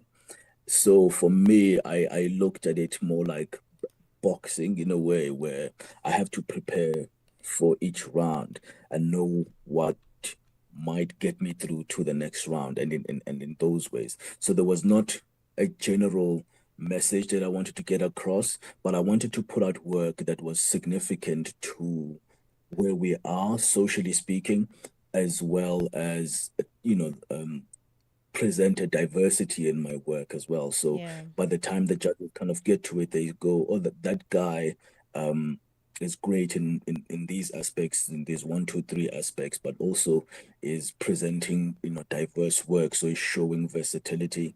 But I think outside of that, if anything, I think my being present was outside of myself, was to open up the space for older poets that I grew up watching and going, we would love to see you guys back in it, I don't think the space is closed off to anyone. And I think in preparation for it, I did have to consult other people as well to see which works, which poems might work for the space looking at who the judges are, looking at who I'm competing against, looking at the space overall, looking at the festival. I did have to I think one of the people I spoke with a lot was Tobanim Dambo, who assisted me and reassured me that, the work that, that I had put up was going to be enough, but he also made, some great suggestions, which ended up, assisting me quite a lot. And it was just a lot of rehearsal. Okay. I think, Yeah. I think that's firstly, that's a very layered response, but it makes sense because also you are a multidisciplinary in terms of the work that you do. It is poetry for you, but also your film work, your television work, your writing work is quite significant in how you present yourself. But also, I want to note that you're not new to this. You're not new to competition. I mean, you've won several of them, notably, of course, the Slam Jam for 2025. You've participated and won for the N-word, sound poetry, live music series, so many of them. So talk to me about, what the accolades mean for you, not just for public recognition, but just for you as an artist and the work that you do under the conditions that you're doing them under. Because I would imagine writing to be very difficult, you know, from a perspective of you've really got to, and as an artist, you're very precious about your work. You want it to be perfect. But what does all these accolades mean for you? Yeah. I think initially you get, at least I got into it out of ego, out of wanting to be validated against my peers and being recognized, and I'm better than you as a writer, as a performer. Sure. But I think as you grow up as a person outside of, as you grow up within, the goals change, the intention changes. And to some level, there's also, these accolades, you want them to open doors. So you start to pick and choose which events you want to be you're a part of, and their significance in your CV, as it were. Because you want, when people read your resume, to go, this person has done this and done that, and so is enough to be, to host and, and be part of our events. So you want them to open doors in those ways, and to be taken seriously when you start to want to ask for funding or That's support right, of yeah. any level. But outside of that, I think as artists, whether you are a writer, whether you are a fine artist, in whatever discipline you are, I think there's an urge in all of us to, for our work to outlive us, for our work to be, to be significant long after you are gone. Yes. For people to still say your name and remember your works long after you've perished. And I think as I've grown, my desire for that has kind of has embiggened, So I think that's where I am as well, where I want my work to be a lot more important than I am. And so I write in several languages as well, because I want people of varying backgrounds to be able to find, nuggets in my work, and significant ones, not for the sake of entertainment, but for the sake of reflection, and being able to read and look Right. at and present and tell stories about those works as the years go by. Okay. BK, you are a star in the galaxy. Thank you so much. It was really so wonderful to tap into your mind, even if it's just for a few minutes. Where can we find your work? Where can we, for people that are really immersed in the spoken word, where can we research you, find your work and read? I think the biggest place you can find my work is really in my book. That's my first recommendation. So I do have a book out. It's called Children of Ghosts. So if you go on to any of my social media, there's a link. It's hosted on Bridge Books, and then you can order it. You can get it delivered to you. Okay. And outside of that, I'm not great with social media, but I do try and respond when people message me if there's if there's anything significant that you might want to discuss or say, or if you want to find out more information. But yeah. Okay, awesome stuff. Also VK, on thank you. YouTube. I think I'm quite big on YouTube. Sorry. You're on YouTube. YouTube. So we just search Zewande BK Bengu and you'll be able to find his work. Let's cross to the sports desk. We've run out of time. Sports on Channel Africa. The African perspective. It's a very good afternoon from the sports desk. I am Musibu Dimakura with the latest sports news at the Sawa. So Rwanda's national team head coach Adel Amroch has has called on Kaizer Chiefs to release the WAP's number one goalkeeper Fiacre Ndwari if they do not intend playing him regularly at club level. So the 25-year-old former TS Galaxy goalkeeper has only featured once in domestic football this season, as something very concerning for the Belgian Algerian mentor. So Amrouche, who is in South Africa for tonight's final 2026 FIFA World Cup qualifier against Bafana Bafana at Mbombela Stadium in the Mpumalanga province, revealed he's also been in contact with Chiefs coaches about the goalkeeper. It's difficult, I'm happy he find me in the team because I give him all that confidence, and also the team give him all that confidence to be number one in the team. And I wish him all the best for I can't talk because I respect the goalkeeper who play and I respect the work for the coach. But I think if you don't let him play, you let him go, because it's better don't stop the quality for the one person like Fiacre. Meanwhile, regarding to tonight's game, with Rwanda already out of contention following a 1-0 loss in Group C to the leaders Benin last Friday, Amrouche described their approach against Bafana Bafana. We are going to take this day like one of special day from tomorrow in our history of coaching, because it was a very controversial group and a lot of things it's happened like a nightmare. I was planning something in the last minute you have something come. But anyway, we are here and we try to make self happy and all people happy. All right. Meanwhile, Hugo Bruce, the head coach of South Africa's men's national football team, admits he has a very tough decision to make on who will play and replace the suspended centre-back Mbegazeli Mbogazi for that all-important fixture against Rwanda.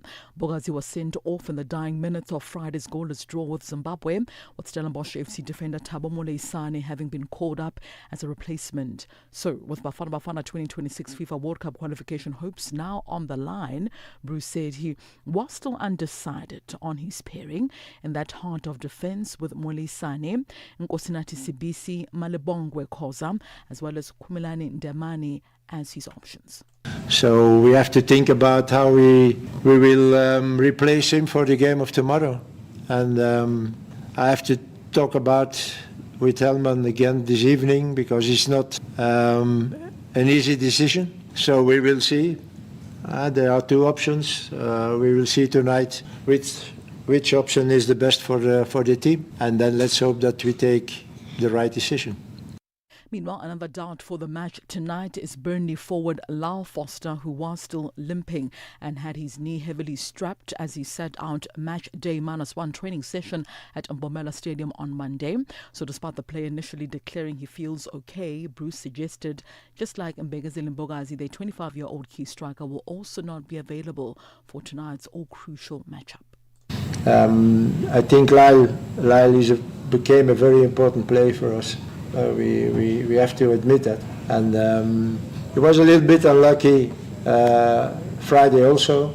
When you see his previous games, he nearly every time scored a goal.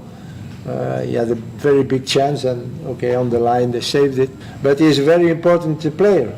But Mbokazi became also a very important player, but they will not be there tomorrow. So we have to be confident and believe in the players who are there. Right, so let's remind you, kickoff for that game is at 6 p.m. Central African time. And finally, in swimming news, South Africa's swimmers collected 1 gold and 3 bronze medals at the first stop of the 2025 World Aquatics Swimming Championships in Carmel, Indiana, to finish 10th on the overall medal table after 3 days of competition. So 19-year-old Chris Smith produced a breakthrough performance to claim gold in the men's 50-meter breaststroke event, Smith also touched in a time of 25.75 seconds, the fastest short course time in the world this year. Meanwhile, Rebecca Mida secured 2 podium finishes and set the African record in the process. She earned a bronze medal in the women's 200-meter breaststroke, clocking a time of 2 minutes 18.14 seconds. And that's a wrap of your sports news this hour. For any sports stories you'd like to share with us, our email address is newsroom@channelafrica.co.za. Alternatively, give us a call on +27 11714 4459. I'm back with the final sports update on the upside in the next hour. For Channel Africa Sport, I am Musibudi Makura. Sports on Channel Africa. The African Perspective. Hi there.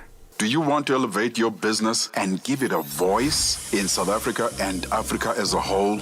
Well, in that case, let Channel Africa make this a possibility. Channel Africa is willing to advertise your business for as little as 30,000 rands or $1,719.18. To get access to these great rates, send all requests to mukwenata@SABC. That's MOKOENATA@SABC. Channel Africa, the African Perspective. 21 minutes to go till it's 3 p.m. in Central African Time. Chanduko Legega's business desk has the latest news. Business news on Channel Africa. The African Perspective. Thank you, Mmatsheko. Good afternoon.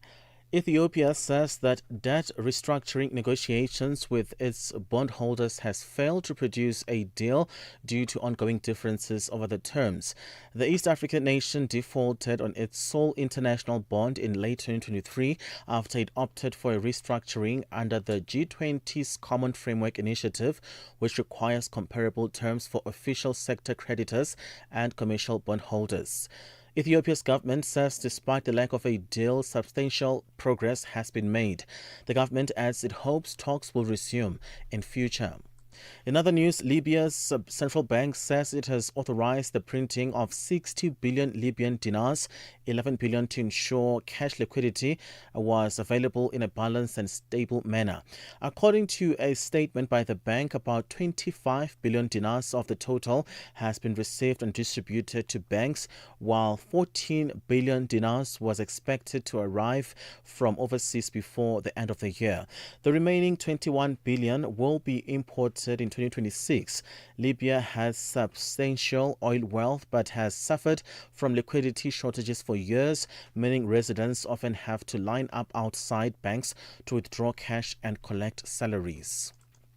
Brand South Africa's Chief Executive Officer Neville Mmatsheko says Africa is shedding its old image as the dark continent and emerging as a region of vast opportunity and growth.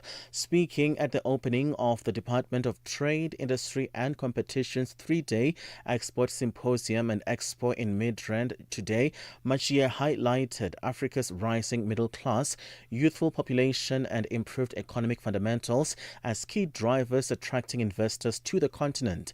He noted that inflation and foreign debt levels have dropped significantly since the 1990s, while labor productivity and fiscal stability have improved, painting a picture of a continent on the rise and full of potential. Our labor productivity has increased substantially in the last few years, which has really become a major magnet for us, for investors to come into South Africa and into the continent. Inflation has dropped from about 22% in the 90s, and it's sitting at just between 8%, somewhere in that region in the past decade. Foreign debts have declined and budget deficits have declined. What is it saying about Africa? It means it's a real gem that is growing. Shell has approved the development of an offshore gas project in Nigeria alongside its business partner Sunlink Energies. Once the project concludes, 350 million standard cubic feet of gas will be delivered to Nigeria liquefied natural gas (LNG) per day. Tadoli Taba has more. The Nigerian government says Shell's move to expand its global liquefied natural gas business is underscored as the project aims to grow volumes by 4% to 5% annually. Special advisor on energy Olu Farien says this will add nearly 1/3 of the gas needed for Nigeria LNG Train 7 project. The state-run oil from NNPC owns 49% of Nigeria liquefied natural gas, with Shell at 25.6%, the second biggest shareholder. Shell's Nigeria unit holds a 40% interest in the project, while Sunlink Energies owns 60%. Delegates from more than 100 countries are gathering in London for 4 days of UN talks aimed at reducing the environmental impact of global shipping. Nations have been expected to adopt an international treaty by Friday to shift the industry to cleaner fuels. However, a last-minute intervention by the Trump administration has cast doubt on the deal. The BBC's Esme Stallard has more. It took 10 years of negotiations before finally in April an international treaty was agreed to shift the global shipping industry, responsible for 3% of global emissions, to cleaner fuels. This week was meant to be ceremonial, the final signature on the dotted line. But on Friday, the US Secretary of State Marco Rubio and the US Transportation Secretary Sean Duffy threatened countries backing the plan with port bans and visa restrictions for mariners. The US flags few ships, but the Secretary said they did not want to see any move that increased prices for American citizens. $1 in Nigeria is trading at 1,460 naira. In Botswana, 13 pula 21. Kenya, the dollar is 128 shilling 8. Zambia, 22 kwacha 61. BRICS countries, $1 in Brazil is at 5.49. In Russia, 80 rubles 62. India, 88 rupees 68. China, 71.11. South Africa, 17 rand 32 cents. $1 is 74 pence to the British pound and 86 to the euro. Looking at commodities, gold is at $4,127, platinum at $1,641 per ounce, the price of Brent crude oil at $62.08 a barrel. That's all for now. For any business stories you'd like to share with us, please send us an email to newsroom@channelafrica.co.za, or you can call us on +27 11 714 4459. For Channel Africa Business, I am Chanduko Ligege. Business News on Channel Africa. The African Perspective. Mmatsheko Mosito and Teboholi Kuleni on the upside.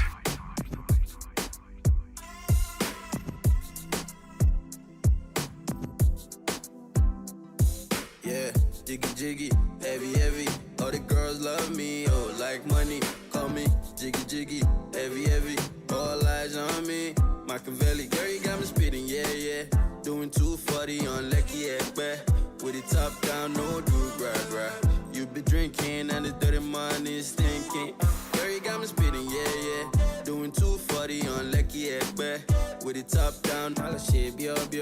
Shit, da, no do gra gra, no do. You know they call me Fella in Versace. Fella in Versace. Fella in Versace, yeah, yeah. Fella in Versace. Fella in Versace. Fella in Versace, yeah. Big shot, superstar, punisher, finisher, Colacare, bodyguard. You want more like Bolivar. Big shot, superstar, punisher, finisher. Like two Baba, ready set, don't bruise my heart, delicate. I saw you standing there. Is the flashing lights gonna make me lose my way? Mail, this a baby, yeah. Benny's in the 18 every year. All my G's in the every year. I'm number one in the million. Yeah, like a fish and chips. From the north to the southwest and east, South Africa, yeah, tada. She gon' blow my jeans. Fella in Versace. Mandela in a Rari. Rubber bands, where you get them from? Motherland. heavy, heavy. All the girls love me, oh, like money. Call me Jiggy Jiggy, heavy, heavy. All eyes on me. Machiavelli, girl, you got me spitting, yeah, yeah. Doing 240 on Lecky Ekpe. With it top down, no do, gra. You be drinking and the dirty money stinking. Girl, you got me spitting, yeah, yeah. Doing 240 on Lecky Ekpe. With it top down, all the shape, yo. Hey, da, no do, gra, no do. You know they call me Fella in Versace. Fella in Versace. Fella in Versace, yeah. Fella in Versace. Fella in Versace. Fella in Versace, yeah. Ooh, none don't stress. I'm just looking out for your breasties. Me and this squad been besties. Tell me which blood clot boy won't test me, cause I came a long way. Now I'm flexing, I can tell you watch fake, like wrestling. I'm a smooth criminal. Took her to the mall, up a ball like Lionel. Sexy, she call me Olga. FC Barcelona. Timepiece like pneumonia. Sweet melanin, Coca-Cola. Big shot, superstar. Punisher, finisher. Call again, bodyguard. You want more like Bolivar. Big shot, superstar. Punisher, finisher. Like two baba, ready set, don't bruise my heart, delicate. Fella in Versace, Mandela in a Rari. Rubber bands, where you get them from? Motherland, MZs. Jiggy Jiggy, heavy, heavy. All the girls love me, oh, like money. Call me Jiggy Jiggy, heavy, heavy. All eyes on me. Machiavelli, girl, you got me spitting, yeah. Doing 240 on Lecky Ekpe. With it top down, no do, gra. You be drinking and the dirty money stinking. Girl, you got me spitting, yeah. Doing 240 on Lecky Ekpe. With it top down, all the shape, yo. Hey, da, no do, gra, no do. You know they call me Fella in Versace. Fella in Versace. Fella in Versace, yeah. Fella in Versace. Fella in Versace. Fella in Versace, yeah. Tune in and turn up the volume. This is Channel Africa.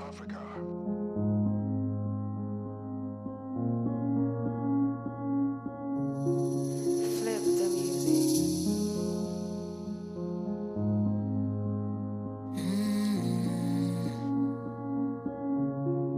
Look into my eyes, what you find, what you see is what you did to me. I don't believe in love, don't believe this would ever work out. If you wanna fight me, don't call me, just let me be, You left me in bondage, now that I'm free, you wanna tie me up again. It's another December without you. Life goes on, no, but all I wish that I could say though. Somebody pinch me from this sleep, cause I wanna end it all. I don't know how my come say. Congratulations, you won. If I could love you, I would love you right away. But then you locked me up and threw the keys away. For all the times I was in pain, you pay for it. And the law of karma will deliver this for me. It's another December without you. Life goes on, no, but all I wish that I could see though. Somebody pinch me from this sleep, cause I wanna end it all. I don't know how my come say. Congratulations. If I could love you, I would love you right away. But then you locked me up and threw the keys away. For all the times I was in pain, you pay for it. And the law of karma will deliver. Look into my eyes, what you find, what you see is what you did to me. I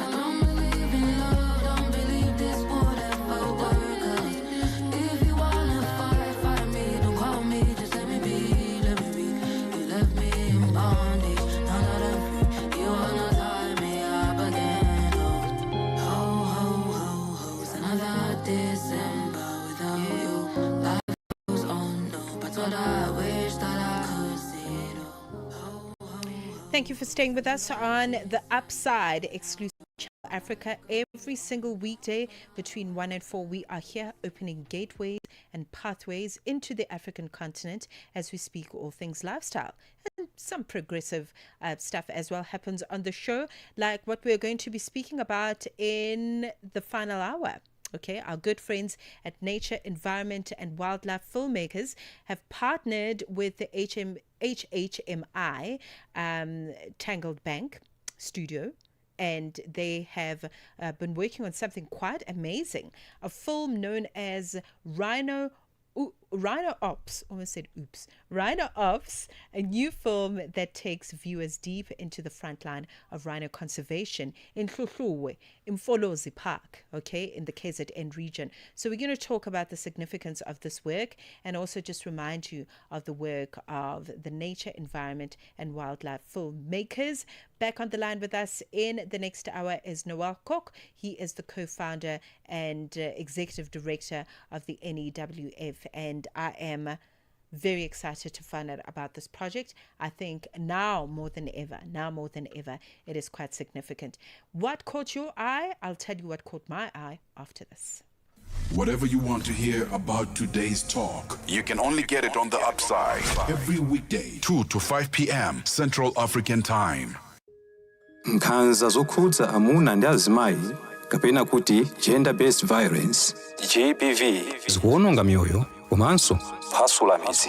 Zikuchitika m'manyumba, m'masukulu, malo ogwirira ntchito ndipo kwambiri mwakachetechete, koma sizikuyenera kupitirira. Mukazimva yankhulani. Ngati mwakhuzidwa funani chithandizo, chifukwa kusachita chilichonse sikuthandiza. Mverani kuma wireless onse 14 a SABC kuchokera lachitatu pa 23 mwezi uno wa Julai kuti mumve zokambirana, malangizo, masewero, zionetsero za maphunziro ndi mafunso okhuza nkhanza za amuna ndi azimayi ndi akatswiri, anthu opulumuka ku nkhanzazi, kukhazikitsa lamulo komanso dziko lonse lokhuzidwa ndi nkhanzazi. Zonsezi pa wireless yomwe mumayikonda ya SABC. Imbirani pa nambala 0800 428 428 kuti munene za nkhanzazi kapena kupeza chithandizo. Nkhanza zokhuza amuna ndi azimayi zimatha ndi inu. Uthenga ukufikani kuchokera ku SABC. Call us on +27 63 406 9126 and contribute to the conversation. Let The Upside transport you from Cape to Cairo every weekday from 2 to 5 p.m. Central African Time. All right, so today, it being the 14th of October 2025, we're going back, okay, in the timeline of our politics. Also, I just want to acknowledge how big this day is for the Tanzanians, because we are acknowledging the passing of one of its greatest leaders, the greatest leader to ever walk Tanzania. All right, known as the founding father of Tanzania, Julius Nyerere. He was born in 1922, and I don't know exactly the month that he was born, but we do know on record, and of course many of us were there, and were born during the year 1999 when he passed away. So we acknowledge the fact that he passed away on this day in 1999. He was a rare leader. His leadership was rare. The person who he was, the integrity that he had over power, is something that people still remember to this day. He stepped down willingly in the year 1985 and remained a moral compass long after leaving office. He was just a man of wisdom. You know, when you think about Mwalimu, you think about his sought after politics, if I could call it that, on the African continent overall, not just in Tanzania. When it comes to the Southern African liberation struggle, South Africa included, he was there during the peace negotiations. He was there during the peace negotiations in Southern Africa, in East Africa, in Rwanda, as well as in Burundi. So he was quite the figure when it came to justice, you know, themes around freedom, themes around, African sovereignty. His ideals were very, very progressive, even back in those days. So even in death, on this day in 1999, his teachings, his humility and examples continue to inspire generations that came after him. He reminded us that true leadership is about service. He reminded us that freedom means more than just a flag or where you're from, and that development must go hand in hand with justice. And that's the stuff that we remember Julius Nyerere for. So today I'd like us to all reflect, whether you are from Tanzania or South Africa or Namibia or wherever you're from, he really is still a shining example, and he reflects not only what politics can look like and what can be achieved if you really go into office and run spaces and leadership spaces with integrity and value, but also still continuing on, solidifying themes around identity, self-reliance, socialism. He actually came up with what we now know as African socialism, Ujamaa, which was really about community, which was rooted in cooperation, in collective, workmanship, progressiveness, all of those good themes. Think about what a good leader would look like for you. Mwalimu was that guy. He definitely was. So we still say rest in peace to the former president and statesman of Tanzania and the founding father of Tanzania. We remember him on this day. He passed away on this day, the 14th of October in the year 1999. Any memories you'd like to share, perhaps books that you've come across, thinkers that have spoken, thinkers, philosophers, political leaders that have taken a leaf from his book or a page from his book, as it were. Should you wish to share that with us, if you're catching this broadcast live, you're welcome to do so. We're on Twitter, we're on Instagram, we're on Facebook, we are on, did I mention YouTube? Yes, we are on YouTube as well. So drop us a line and share your knowledge, share what you know about the work of Mwalimu. Mwalimu, by the way, means teacher in Kiswahili, and that's what he was. Before he got into politics, Julius Nyerere was a teacher, and it just makes sense. So much integrity in the profession of teaching from back in those days, hey? And it just makes sense that he would transition from teaching to politics in the manner in which he did. It's 3 p.m. in Central African time. Let's catch up with the latest news with Onele Nzinzi. SABC News. The African Perspective. Thank you, Mmatsheko. Looking at your top stories, Madagascar National Assembly dissolved and Israeli forces continue to kill people in Gaza. Your latest news. Greetings to our listeners. The Democratic Republic of Congo and the M23 rebel group signed an agreement today for the monitoring of an eventual permanent ceasefire. The agreement is a sign of progress in Qatar-mediated talks after the two sides missed the August 18 deadline to finalize a peace deal. Qatar has hosted multiple rounds of direct talks between the Congo government and the rebels going back to April, but they have so far dealt largely with preconditions and confidence-building measures. Congolese government spokesperson Patrick Muyaya confirmed the agreement has been signed. Zambia has begun mass registration of voters ahead of its 2026 August general elections. The mass registration of voters is set to capture close to 4 million eligible persons as the 23 million population state heads to the general polls next August. Zambia correspondent Arthur Davis Lukopo gives us an understanding of the process of elections in Zambia and Lusaka. This is how we weave democracy together. One citizen at a time, one registration at a time. This is rather the electoral body chairperson, Zolo Mies, who says the exercise forms part of a well-planned and transparent 2026 general election roadmap. South Africa's suspended Deputy National Commissioner for Crime Detection, Shadrack Sibia, says he didn't find it concerning when a civilian approached him with information from crime intelligence. CBS told the Parliamentary Ad Hoc Committee that he was approached by businessman Brown Mahoti. He says Mahoti told him that he was under surveillance.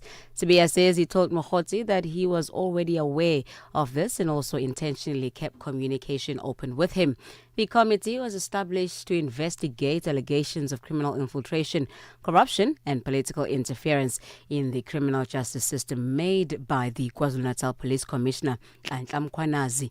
The African National Congress Party MP, Qola Ngola, asked him if he didn't find it concerning that a civilian had access to intelligence information, and this was Sibiya's response. No, it didn't concern me. Why? Because when someone comes to you with information that helps your cause, you do give attention to such information. And lastly, a civil defense official in Gaza says at least 7 people have been killed by Israeli forces in 2 separate incidents. A Hamas spokesperson called the incident a violation of the ceasefire. The second phase of U.S. President Donald Trump's peace plan remains uncertain, but Trump said he will decide what he thinks is right on whether there should be a 2-state solution in the Middle East. UNICEF spokesperson Ricardo Pierce says rebuilding will be a huge effort. Fixing and starting to rebuild the infrastructure that was destroyed, the lives of children that have been absolutely affected in a very destructive way. They've lost parents, they've been orphaned, they've lost loved ones, they've lost their homes, their schools, they've been killed and maimed at a scale that we haven't seen recently in many conflicts. The task is colossal. Recapping on your top stories, Madagascar's embattled President Andry Rajoelina says he has dissolved the National Assembly, the lower house of parliament, with immediate effect. Now, for any news stories you'd like to share with us, please send us an email to newsroom@channelafrica.co.za or call us at +27 11 714 4459. Channel Africa News, I'm Onele Tsinzi. SABC News. The African Perspective.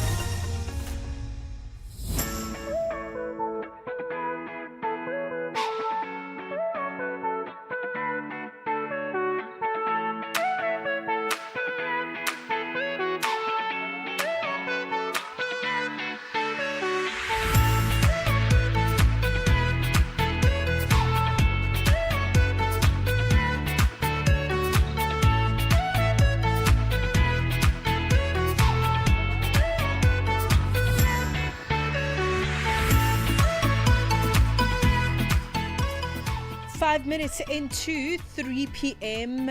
in Central African time. This is us, and we are in the final hour of the Upside for this Tuesday. Of course, we acknowledged the passing of Julius Nyerere. I would love to hear what makes the 14th of October significant for you. If you happen to catch this broadcast live, you're welcome to let us know on our social media pages. In this hour, we are looking at creativity, storytelling, meeting conservation.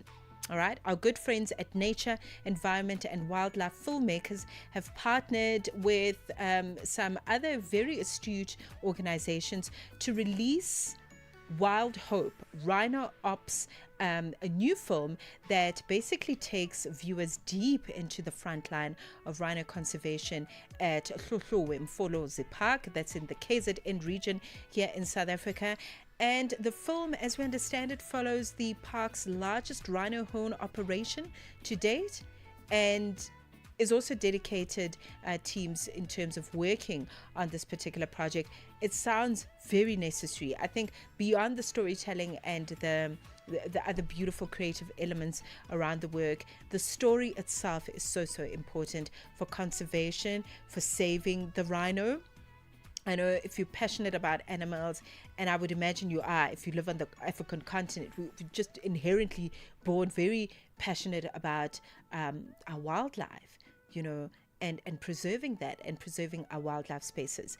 A pleasure for us to be chatting to Noel Kok in just a few minutes. He is the co-founder of the Nature, Environment and Wildlife Filmmakers, and he's going to be back on the show. We're going to talk to him in his capacity as executive director, so we can talk about Rhino Ops and what the story is about and how far they reached in terms of telling the story around conservation and what they're trying to convey to the rest of the world. So should you wish to catch that, which I'm hoping you are, in the next few minutes we'll be catching up with Noel. Africa, voici Abedi. Oui, c'est moi. Abedi est un passionné de musique dans l'âme. Il a un goût pour toutes sortes de musique et passe ses journées à écouter Channel Africa. J'aime beaucoup la musique africaine. OK. Devinez quoi? Channel Africa veut aider Abedi et les mélomanes du monde entier à découvrir encore plus de musique incroyable. C'est pourquoi Channel Africa appelle les artistes africains à soumettre leur musique. Chers artistes, n'oubliez pas de nous fournir toutes vos informations pertinentes à l'email adresse musique@channelafrica.co.za. Les soumissions sont votre chance d'être entendues, mais elles ne garantissent pas une playlist. Toutes les soumissions seront soigneusement examinées pour voir si elles répondent aux exigences de notre station. Channel Africa, la perspective africaine. Channel Africa, your voice, your sound, and your home. Stay logged right here.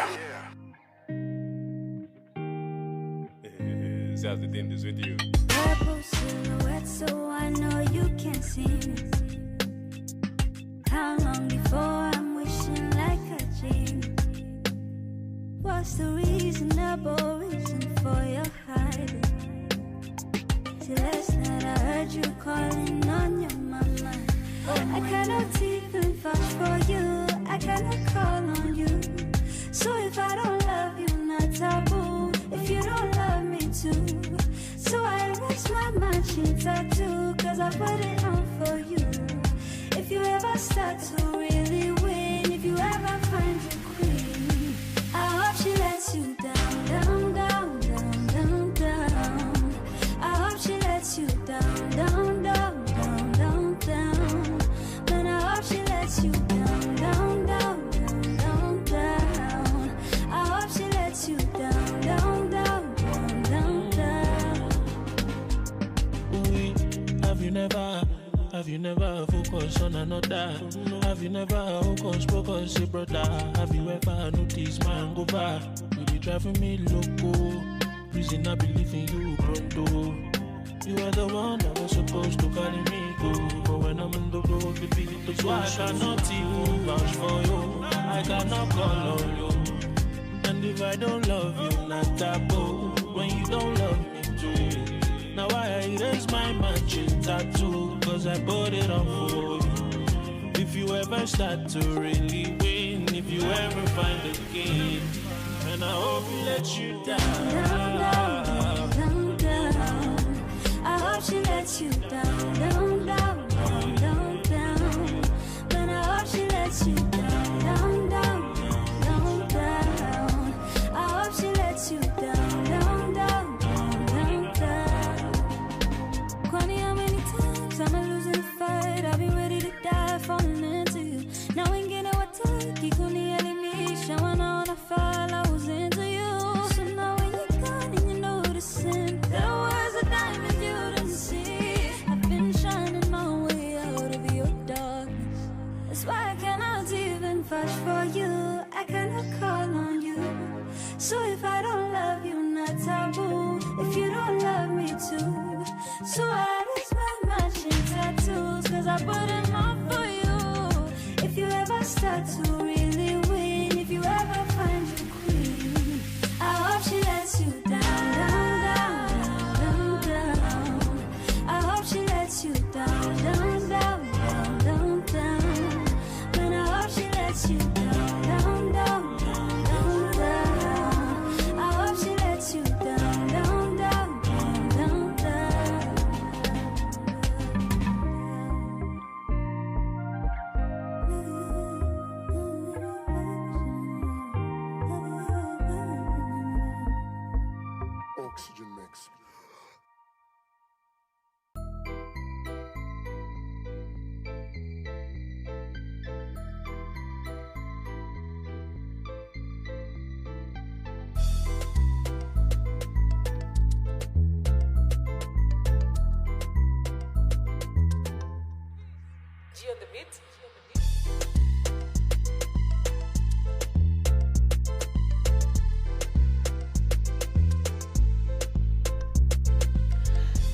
We're 12 minutes into 3 p.m. in Central African time. Nikita Kipring, Let You Down, the title of the song. Thank you for tuning in. Thanks for being here, the final hour of The Upside.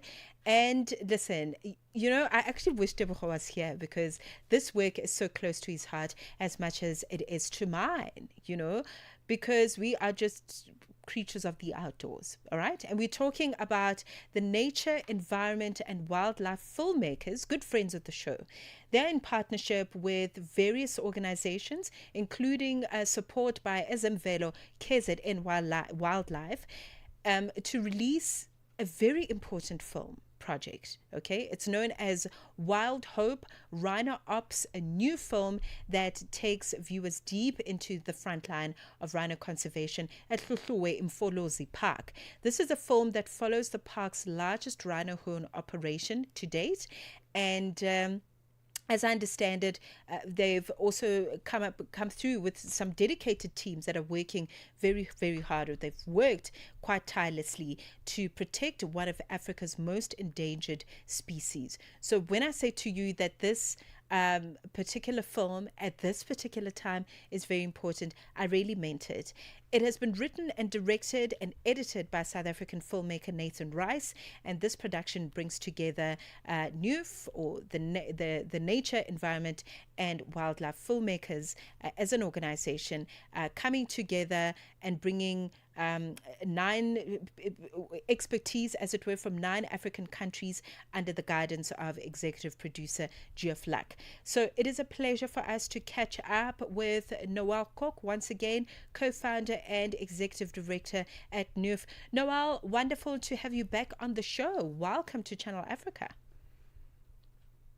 Thank you so much for having us back. Like you said, friends of the show, and we are delighted to be here. Thank you. Awesome. Thank you so much, Noel. I think first things first, congratulations on the release of Wild Hope. I think the story in itself is so important. And as I was, reading the words, I was thinking to myself, this would be such a wonderful project that can move through various schools on the African continent as part of curriculum, to teach children about conservation and the importance of preservation and conservation of our wildlife here on the African continent. Let's talk, I think, perhaps for those, in the interest of those that are hearing about NUF for the first time, talk to us about the work of the Nature, Environment and Wildlife Filmmakers as an organization. So NUF stands for Nature, Environment and Wildlife Filmmakers, as you explained. We were established back in 2017, primarily for 2 reasons. One, particularly Black African nature environment scientists and conservationists were trying to protect on the continent of Africa. And 2, to change the narrative that every time you saw any story about nature, environment, and wildlife in Africa, we were always portrayed as the poacher, the pirate, the ranger, the guide, or our people who sing for tourists when they jump off their safari vehicles. Now, we are very proud of our people in hospitality and our rangers and guides, but as you know, we are so much more than that. And so, come back to our very favorite and famous saying, how do you change the story? You change the storyteller. And so this film particularly is a perfect example of how we change the story of conservation and how it is being told in Africa. Oh man, if you want to change the story, you change the storyteller. I'm never going to forget that. Thank you very much for that. But let's unpack this film. And I think just the philosophy and ethos behind it is very important for the conservation of wildlife, particularly the rhinos on the African continent. Talk to us about, or rather from inception to us having this film be fully produced and ready to be seen. So, as you said, the film is part of a series called Wild Hope. The series is based on a book by Professor Andrew Bamford from Cambridge University. The book is Wild Dope on the Front Lines of Conservation Success. And the book organizes stories geographically highlighting conservation efforts and heroes in different locations. The Wild Dope series uses these stories to explore how local actions can lead to powerful change and inspire hope for protecting the planet. We, as Newf, produced two episodes of the series back in 2023 as part of a science film fellowship that we were doing with a number of fellows in the Gorongosa National Park in Mozambique. Right. Fast forward about 9 months later, an opportunity arose from Ezemvelo KZN Wildlife, who were about to embark on one of the most ambitious and largest undertakings of rhino dehorning. As you know, for decades, rhinos have been the face of poaching, particularly in South Africa. These beautiful animals are notoriously hunted for their horns, in South Africa, in Hlahluwi Park, the rate of poaching had reached almost breaking point, with over 300 rhino killed just last year.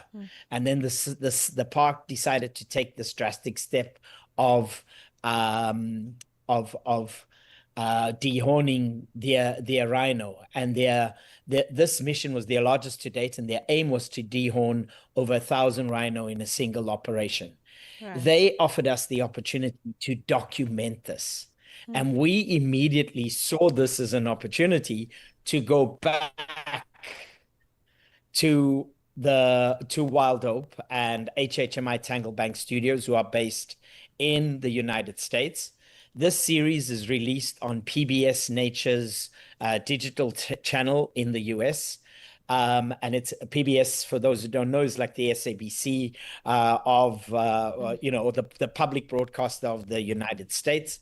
And so we went back to them and said, can we pitch a story around this unbelievable project that's about to happen, as another Wild Hope series?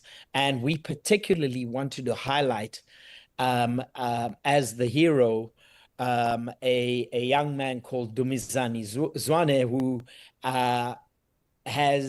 heads up the game capture unit at Ezemvelo KZN Wildlife.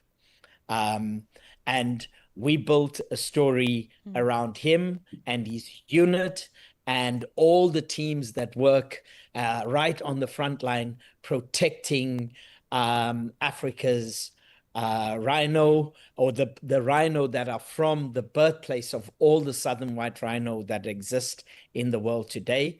And most importantly, we wanted to show that this was being helmed and being led by an African man, a son of the soil, somebody who grew up, in KwaZulu-Natal, who was at the forefront of protecting our country's, iconic animals. Right.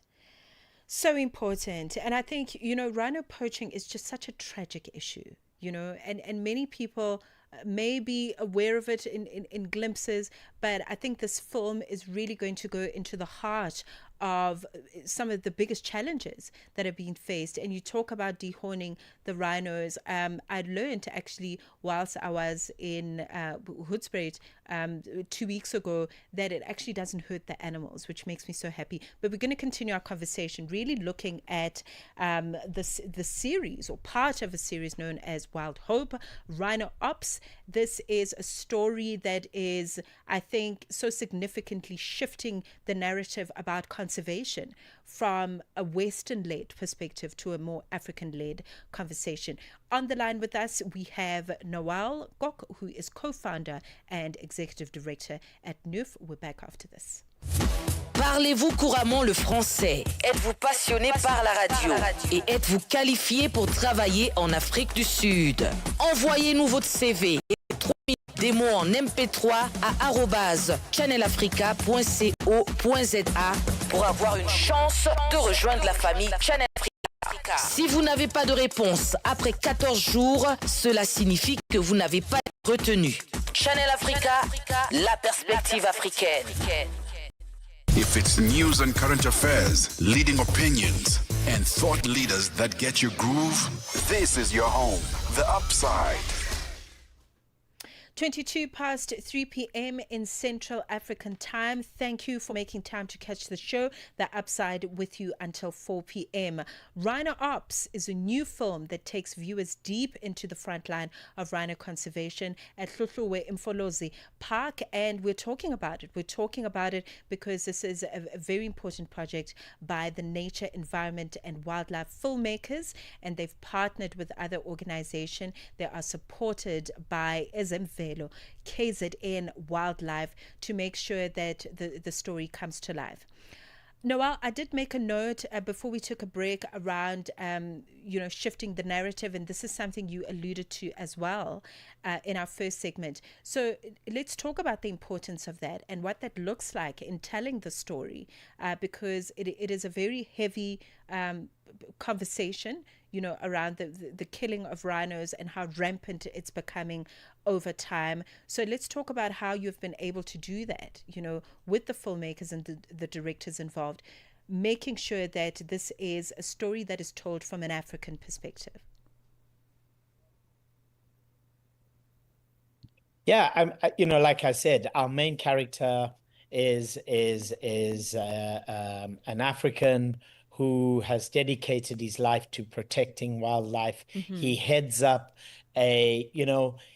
having had the baton passed down to him through the ages, this particular unit that he heads up is actually the pioneering unit that started that led the world pioneering sort of research into translocating large animals, headed up by the late Dr. Ian Player, when the Natal Parks Board was still around. And these units, or this particular unit, they are the ones that sort of brought the rhino back from the brink of extinction in terms of being able to translocate them and move them back into areas all across South Africa. It's almost strange to think that the Kruger National Park at that time would not have had a single rhino in the park. And it was this particular unit that Dumi now heads up that was responsible for the relocation of these rhinos and really brought them back. And it was so sad that that these animals are now facing this level of poaching, all these years later. And obviously people would be it's quite a controversial sort of way of protecting the animal, because people feel like, oh, come on, yeah, we are humans again. People have to, now we have to cut off the majestic horns of rhinos just to protect them. But I think everyone will agree, I would rather see a rhino with a shortened, in the interim, as we find what is the long-term solution, I would rather see a rhino alive with a dehorned sort of face instead of a dead rhino. 100%, and yeah. nobody's saying this is the complete silver bullet, but the research has shown that this significantly deters the poachers. They don't want to take so much risk for such small value. And the great thing is these horns grow back. And if you are able to dehorn the entire population, you don't affect their behavior too much. But in the making of this film, we significantly, the guys did significant research with all the experts. We made sure that we consulted with all the experts, and the information in the film is portrayed in such a way that you get to understand exactly exactly why this is being done and the real benefit for it to the animal and for the protection of these species for future generations. Absolutely, absolutely. Nawal, we are running out of time, but if we could just keep it pithy in your response around getting this film in spaces in South Africa that matter most.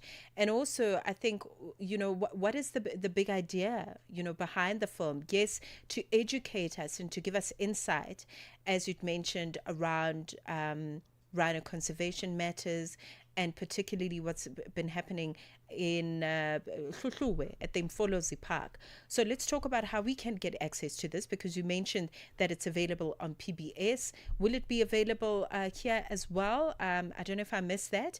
We'd love to see it, and also what other big ideas are around the sort of the showcase of this work. With the film is right now on the 6th of October it got released in the US. Yes. We are now starting the sort of theatrical run, putting it in various film festivals across South Africa and the rest of the world. And then at the same time, the next step is to then narrate it into Zulu, so that the communities that live around the reserve, it's going to form part of Ezemvelo KZN Wildlife's community engagement and outreach program, so that they particularly can get access to the film.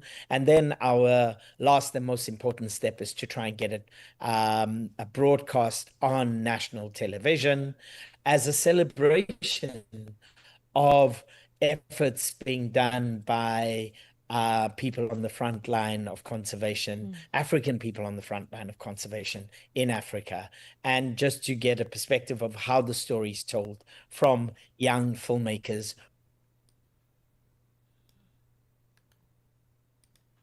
Okay. I think we're battling a little bit with Noel's line there. But we get the gist of it. We get that the film is out there. And I think what's so beautiful is that it is going to be showcased in places that matters most. And it's just such a pity we have run out of time. Would have loved to continue. But do check out the work of Ezemvelo KZN Wildlife. I think they too are doing such significant work. And of course, they are supporting this project with NUF. So if you go on www.kznwildlife.com, there's a whole lot more information about the launch of Rhino Ops as a documentary. And I, for one, am hoping that at some point, and I know that the directorship, I want to say, at NUF is very big on, spreading this work, especially to young people on the African continent. So that's something we're going to be watching closely. Very, very important work. It is 3:30. Let's check in with sports.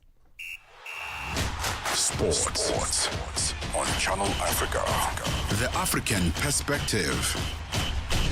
It's a very good afternoon from the sports desk. I am Musibudi Makura with the latest sports news at the Sawa. So Hugo Bruce, the head coach of the South African men's national football team, admits that he has a very tough decision to make on who will replace suspended centre-back Mbegazeli Mbogazi for that all-important fixture against Rwanda tonight. So Mbogazi was sent off in the dying minutes of Friday's goalless draw with Zimbabwe, with Stellenbosch FC defender Thapelo Moleisane having been called up in as a replacement. So with Bafana Bafana's 2026 FIFA World Cup qualification hopes on the line, Bruce said he was still undecided on the pairing in the heart of defence with Moleisane, Nkosinathi Sibisi, Malebongo Khoza, as well as Kulumani Ndemani, all as his options ahead of tonight's match. So we have to think about how we will replace him for the game of tomorrow. And I have to talk with Helman again this evening, because it's not an easy decision. So we will see. There are two options. We will see tonight which option is the best for the team. And then let's hope that we take the right decision. Right, so kickoff for tonight's game is at 6 p.m. Central African time out at the Mbombela Stadium in South Africa's Mpumalanga province. Rwanda, by the way, are out of contention following a 1-0 defeat to the group leaders Benin last week Friday, so they're essentially playing for pride going into tonight's match. The head coach Adel Amroch discusses their approach for tonight's match. We are going to take this day like one of special day from tomorrow in our history of coaching, because it was a very controversy group and a lot of things it's happened like a nightmare. I was planning something in the last minute you have something come. But anyway, we are here and we try to make self happy and all people happy. On to cricket news now. India wasted little time in completing a clean sweep over the West Indies to give Shubman Gill his first Test series win as the captain. Opener KL Rahul hit an unbeaten half-century. This as India sealed a 7-wicket win on the 5th morning in Delhi. It also keeps the hosts third in the early stages of the World Test Championship standings, behind Australia as well as Sri Lanka. The win was set up by centuries in the first innings by Yasivi Yasawal as well as Gill himself. Now, West Indies were bundled out for 248 in reply, but did manage to find back and make India bat again, with the second innings showing. Now, John Campbell as well as Shah Hope hit dogged centuries, taking the tourists to 273 for the loss of 3 wickets before Hope was bowled out by Mohammad Siraj, and the middle order then collapsed. 6 wickets fell for 40 runs before some late hitting by number 11 rather, that is Jayden Sales, who added just enough runs to give India the chase of some sort. Meanwhile, the West Indies will now begin their New Zealand tour that is set for the 5th of November. While former Premier League referee David Coote has pleaded guilty to making an indecent image of a child, the 43-year-old appeared at Nottingham Crown Court over an allegation relating to a Category A video, the most serious kind recovered by police in February. Coote from Woodhill Road in Collingham in Nottinghamshire was granted conditional bail ahead of his appearance on the 11th of December. The court heard Coote extracted the video from a hard drive to a laptop on the 2nd of January 2020. He then previously pleaded not guilty to the charge at a hearing on the 10th of September at the Nottingham Magistrates Court. The charge of making an indecent image of a child refers to activities such as downloading, sharing or even saving photos or videos containing abuse. Now, Coote was sacked just last year when comments made in a video about former Liverpool manager Jurgen Klopp in 2020 came to light. In August of this year, he was given an 8-week suspension by the Football Association over that Klopp footage. And finally, South African swimmers collected 1 gold and 3 bronze medals at a first stop of the 2025 World Aquatic Swimming World Cup in Carmel, Indiana, to finish 10th on the overall medal table after 3 days of competition.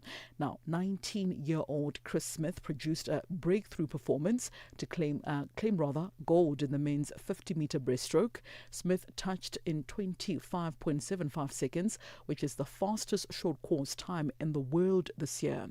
Meanwhile, Rebecca Mera then secured 2 podium finishes and set an African record. She earned a bronze medal in the women's 200-meter breaststroke, clocking a time of 2 minutes 18.14 seconds behind Olympic champion Kate Douglas and Germany's Anna Ilndet. Well, that's a wrap of your sports news this afternoon. On the upside, I do return for a final sporting update on Channel Africa in the next hour. For any sports stories you'd like to share with us, our email address is newsroom@channelafrica.co.za or call us on +27 11714 4459. It's 15:36 p.m. Central African time for Channel Africa Sport. I am Musibudi Makura. Sports on Channel Africa. The African perspective. No matter where you are, Channel Africa is always with you. We are on OpenView's audio bouquet. Channel 628. Hi there.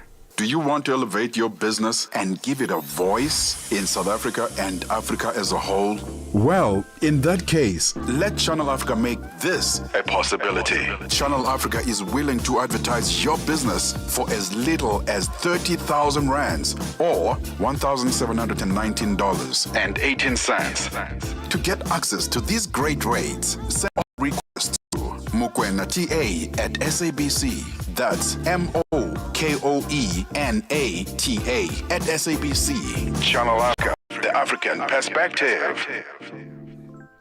Almost 20 minutes to go till it's 4 p.m. in Central African time. For the final business news update on the upside, Chandugo Ligege is standing by. Business news on Channel Africa, the African perspective. Thank you, Mmatsheko. Good afternoon. Ethiopia says that debt restructuring negotiations with its bondholders has failed to produce a deal due to ongoing differences over the terms. The East African nation defaulted on its sole international bond in late 2023 after it opted for a restructuring under the G20's Common Framework Initiative, which requires comparable terms for official sector creditors and commercial bondholders. Ethiopia's government says despite the lack of a deal, substantial progress has been made. The government adds it hopes talks will resume in future. Libya's central bank says it has authorized the printing of 60 billion Libyan dinars, 11 billion to ensure cash liquidity was available in a balanced and stable manner. According to a statement by the bank, about 25 billion dinars of the total has been received and distributed to banks, while 14 billion dinars was expected to arrive from overseas before the end of the year.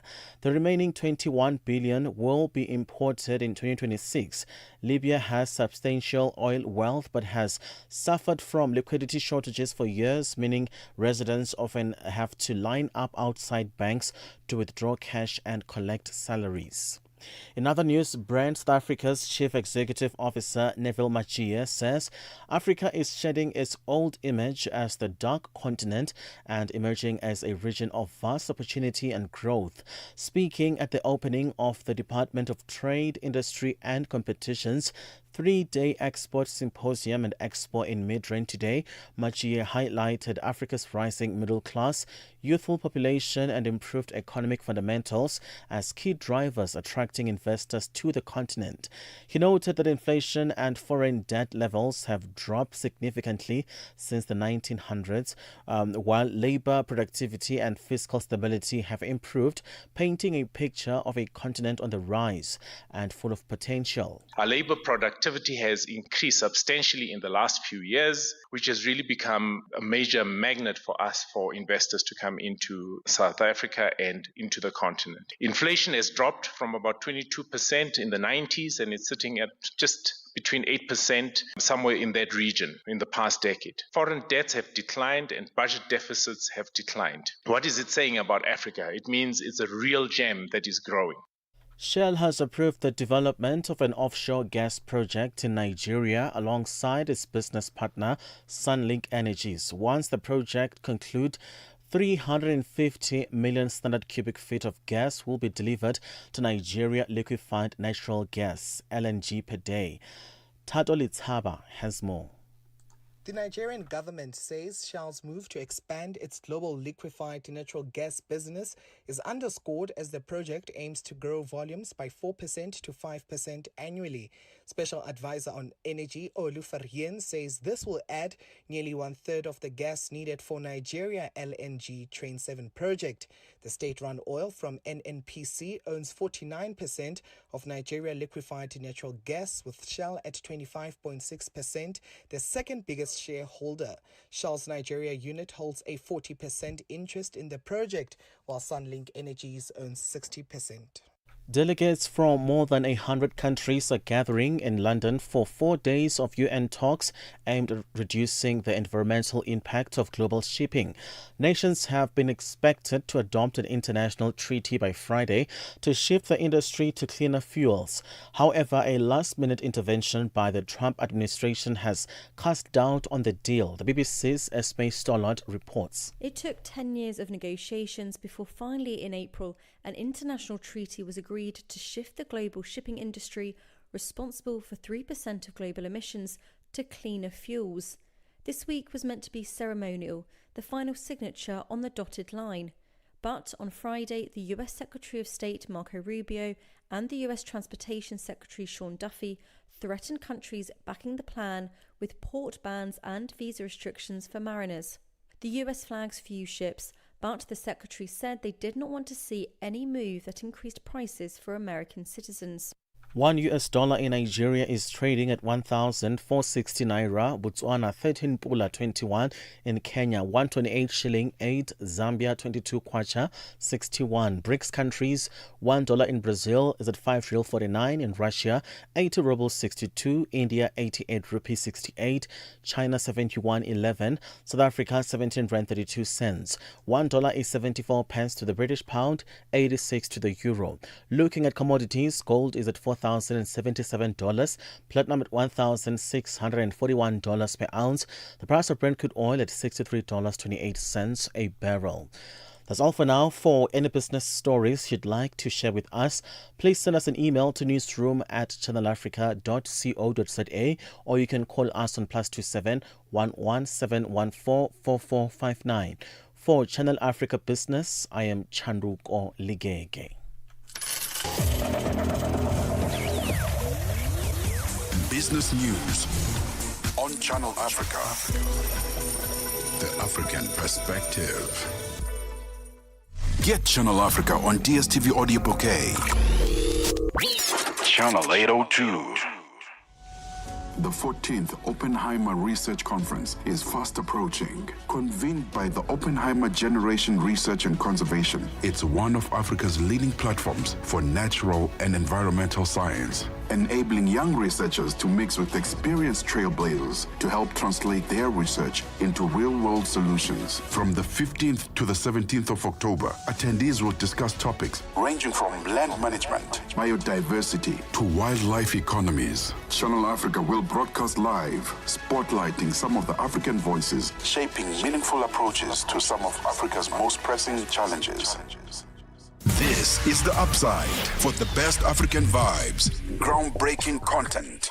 Madapiri pazoshitika. Madapiri pazoshitika. Mafuta galimoto akwera mtengo mdziko la Malawi ndipo nkhani anthu ayilandira mosiyanasiyana ndipo mtolankhani nzathu mdziko la Malawi Kondwani Nyamasauka tili naye pa line pano kuti atifotokozere zambiri. Kondwani, kodi uli bwanji? Mafuta galimoto kodi akwera kufika pa bwanji? Mafuta galimoto akwera amene tuyankhula pano kukambonena kuti usiku wathawu petrol wakwera kuchokera pa 2,530 kwacha kukafika pa 3,499 kwacha. Koma nkhani ya mapercentage ndi 38.30%, pamene diesel wachoka pa 2,734 kwacha kukafika pa 3,500 kwacha, yomwe ikuyimira kuma percentage 28.02%. Zochitika pa nthawi ya 6 koloko kufikira 7 koloko madzulo, lolemba mpaka lachisanu ndi Madapiri.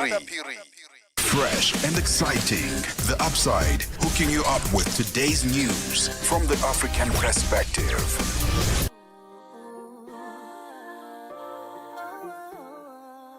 When it's time to focus on you, I will. But right now, I just really need to get on my feet. Oh, 'cause when I bleed, you don't really see me. You're never thinking about me. I'm your shield and your protector, darling. When do you protect me? You cannot reciprocate. Can I be on your case? But to me, I won't wait. I have all that I need in my ja. If not for Jah, I would on die.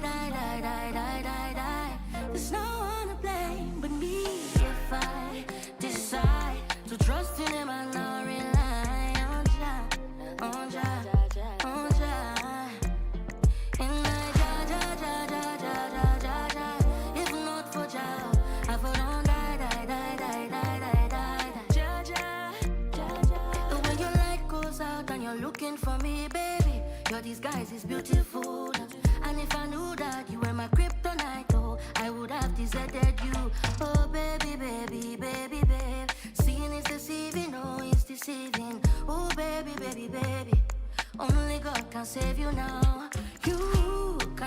broken. Can I be your cancer? But to me, I won't wait. I have all that I need in my jar. If not for jar, I for don't die. There's no one to blame but me if I decide to trust in him and not rely on jar. I'll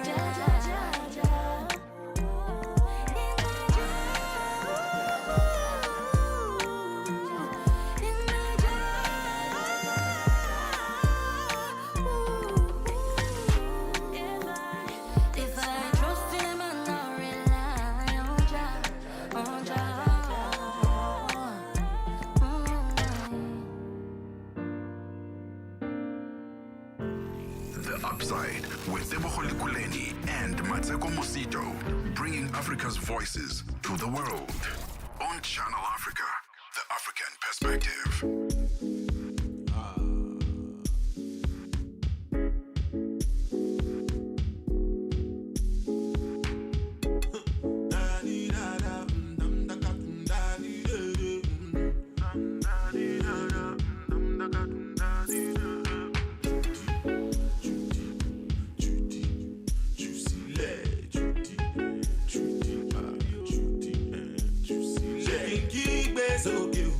Shaking them off faster. Shaking keep it okay. Shaking them off faster. Namotilo, Jo Walese, Namotilo, Jo Walese. Shaking keep it okay. Shaking them off faster. Shaking keep it okay. Shaking them off faster. Oh no no no no no no no.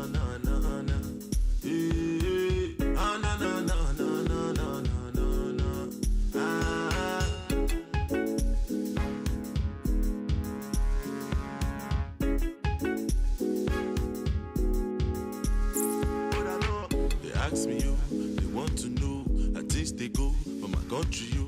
It don't follow, people don't go low, and Jisuru. No easy, no money you, no light to you. But anchor, you know the flow. If you vex you, then go call me go, then go call me you. Carry you go. Anapatelu mi o shama. Anapatelu me o shama lama. Anapatelu mi o shama. Anapatelu me o shama lama. Shaking base okay. Shaking them off faster. Shaking keep it okay. Shaking them off faster. Namotilo, Jo Walese, Namotilo, Jo Walese. Shaking keep it okay. Shaking them off faster. Shaking keep it okay. Shaking them off faster. Oh no no no no no no no. Oh no no no no no no no no no. Oh no no no no no no no no no. Oh no no no no no no no no.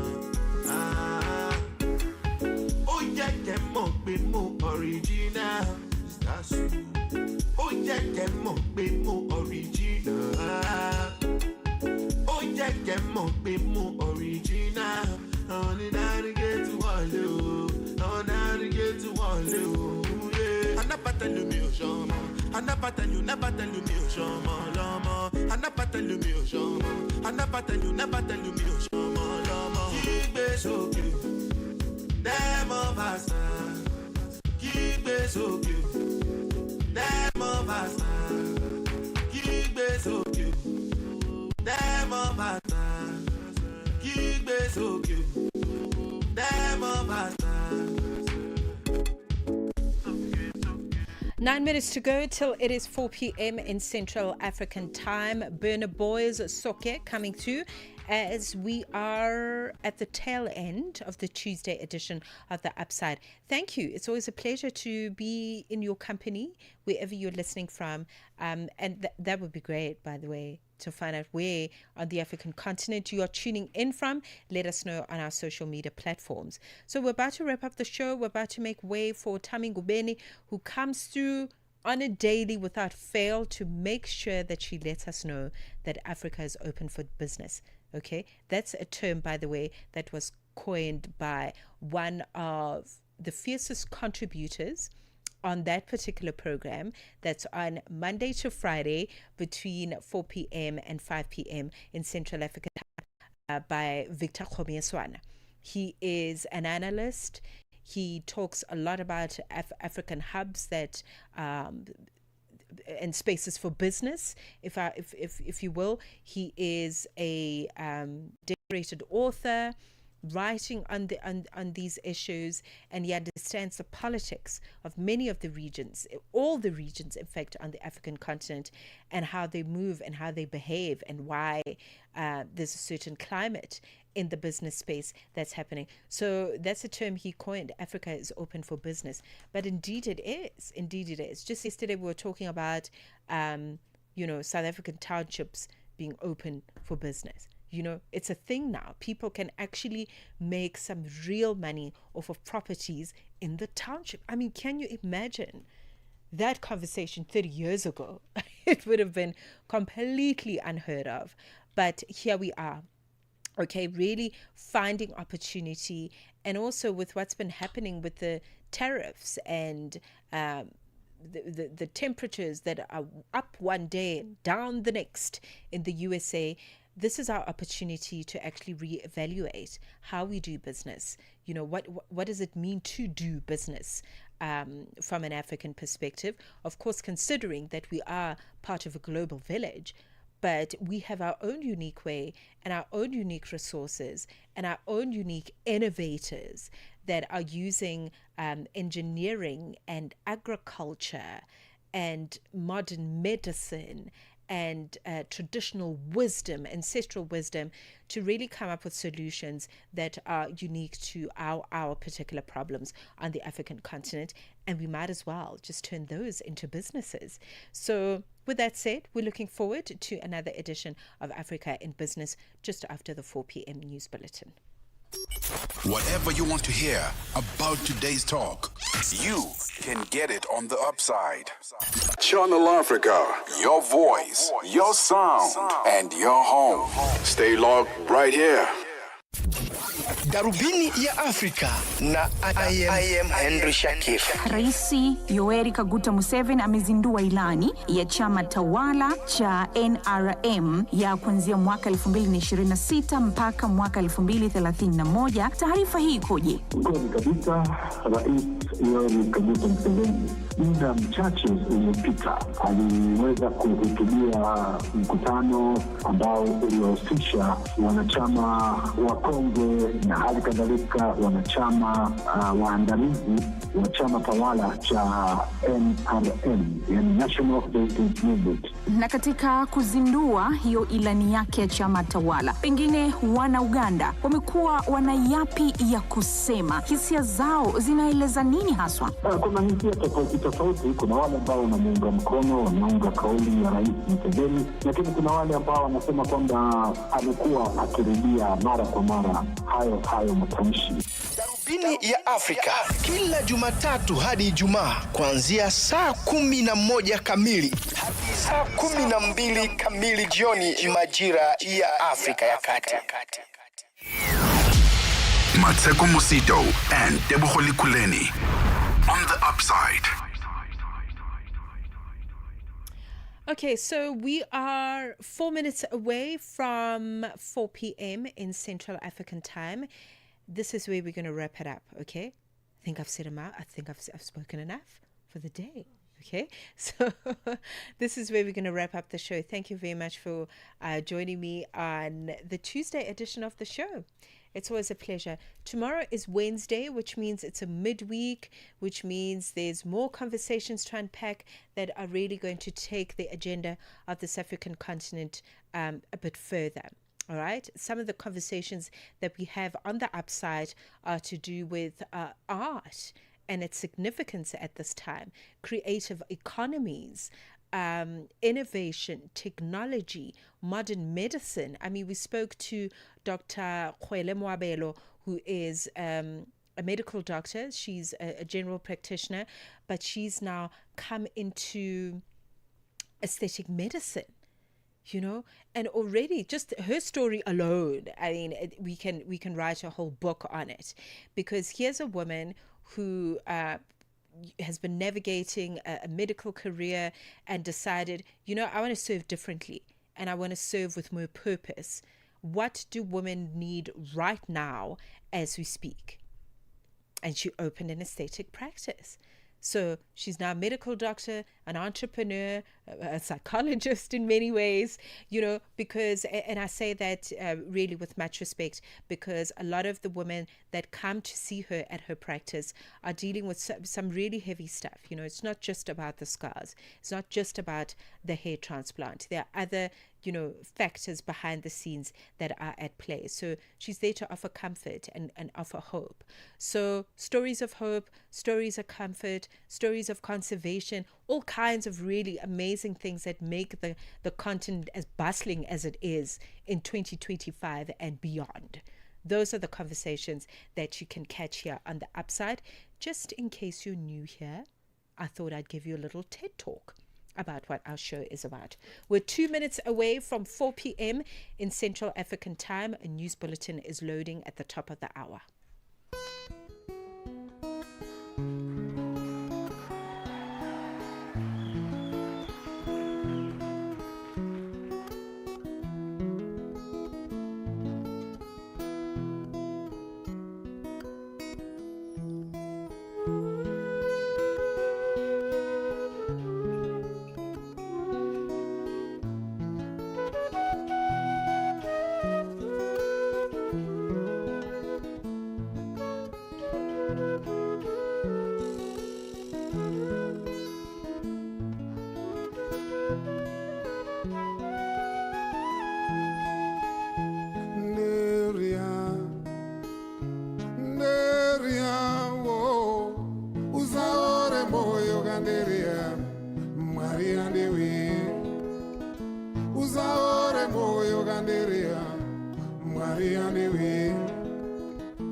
kuvirwa nemurume anga zvino namoyo wekushinga usaore moyo kanderea mwari yandewe usaore moyo kanderea mwari yandewe. Okay, so this is a song that you need to take your time when you listen to it. Very important messaging coming through. Oliver Mtukudzi, the late great, featuring the band that he started with his good friend here in South Africa, Steve Dyer. It's called Mahube. Neria is the title of that song. But here we are at the tail end of the show. A quick update as to what's to come for Africa in business. And I was talking about Victor Khomeswana and how he says Africa is open for business. It certainly is open for business, and Kenya even more so. They are positioning themselves to be a major hub for digital finance, also looking at boosting investments in that sector. And in light of this, the Parliament has passed a bill which then regulates, currencies like cryptocurrency. So we'll be looking into that bill and the plans that Kenya has. And then also we have our FNB feature today, and we'll be looking at a report. It's actually the inaugural report that Standard Bank have put together, looking at the township informal economy. And that's huge here. In South Africa, but I guess actually everywhere around the world, where the masses live, because it's really the masses that keep that cash flow, national cash flow going. So those are just two of the stories that we'll be focusing on today. Absolutely. Listen, business is like permaculture. The problem is the solution. There's overcrowding, but listen, we can make money off of that overcrowding. There's an opportunity here, You know what I mean? So that's coming through. Another wonderful edition of Africa in Business with Tami Ngubeni, hosting it for you until 5 p.m. in Central African time. Onelenzinzi is standing by with the 4 p.m. news bulletin. Thank you to the wonderful team behind the scenes. I will be back with you again tomorrow to run this ship. Okay, between 1 and 4 p.m. in Central African time. Goodbye. SABC News. The African Perspective. Madagascar's National Assembly votes to impeach the president, and Israeli forces continue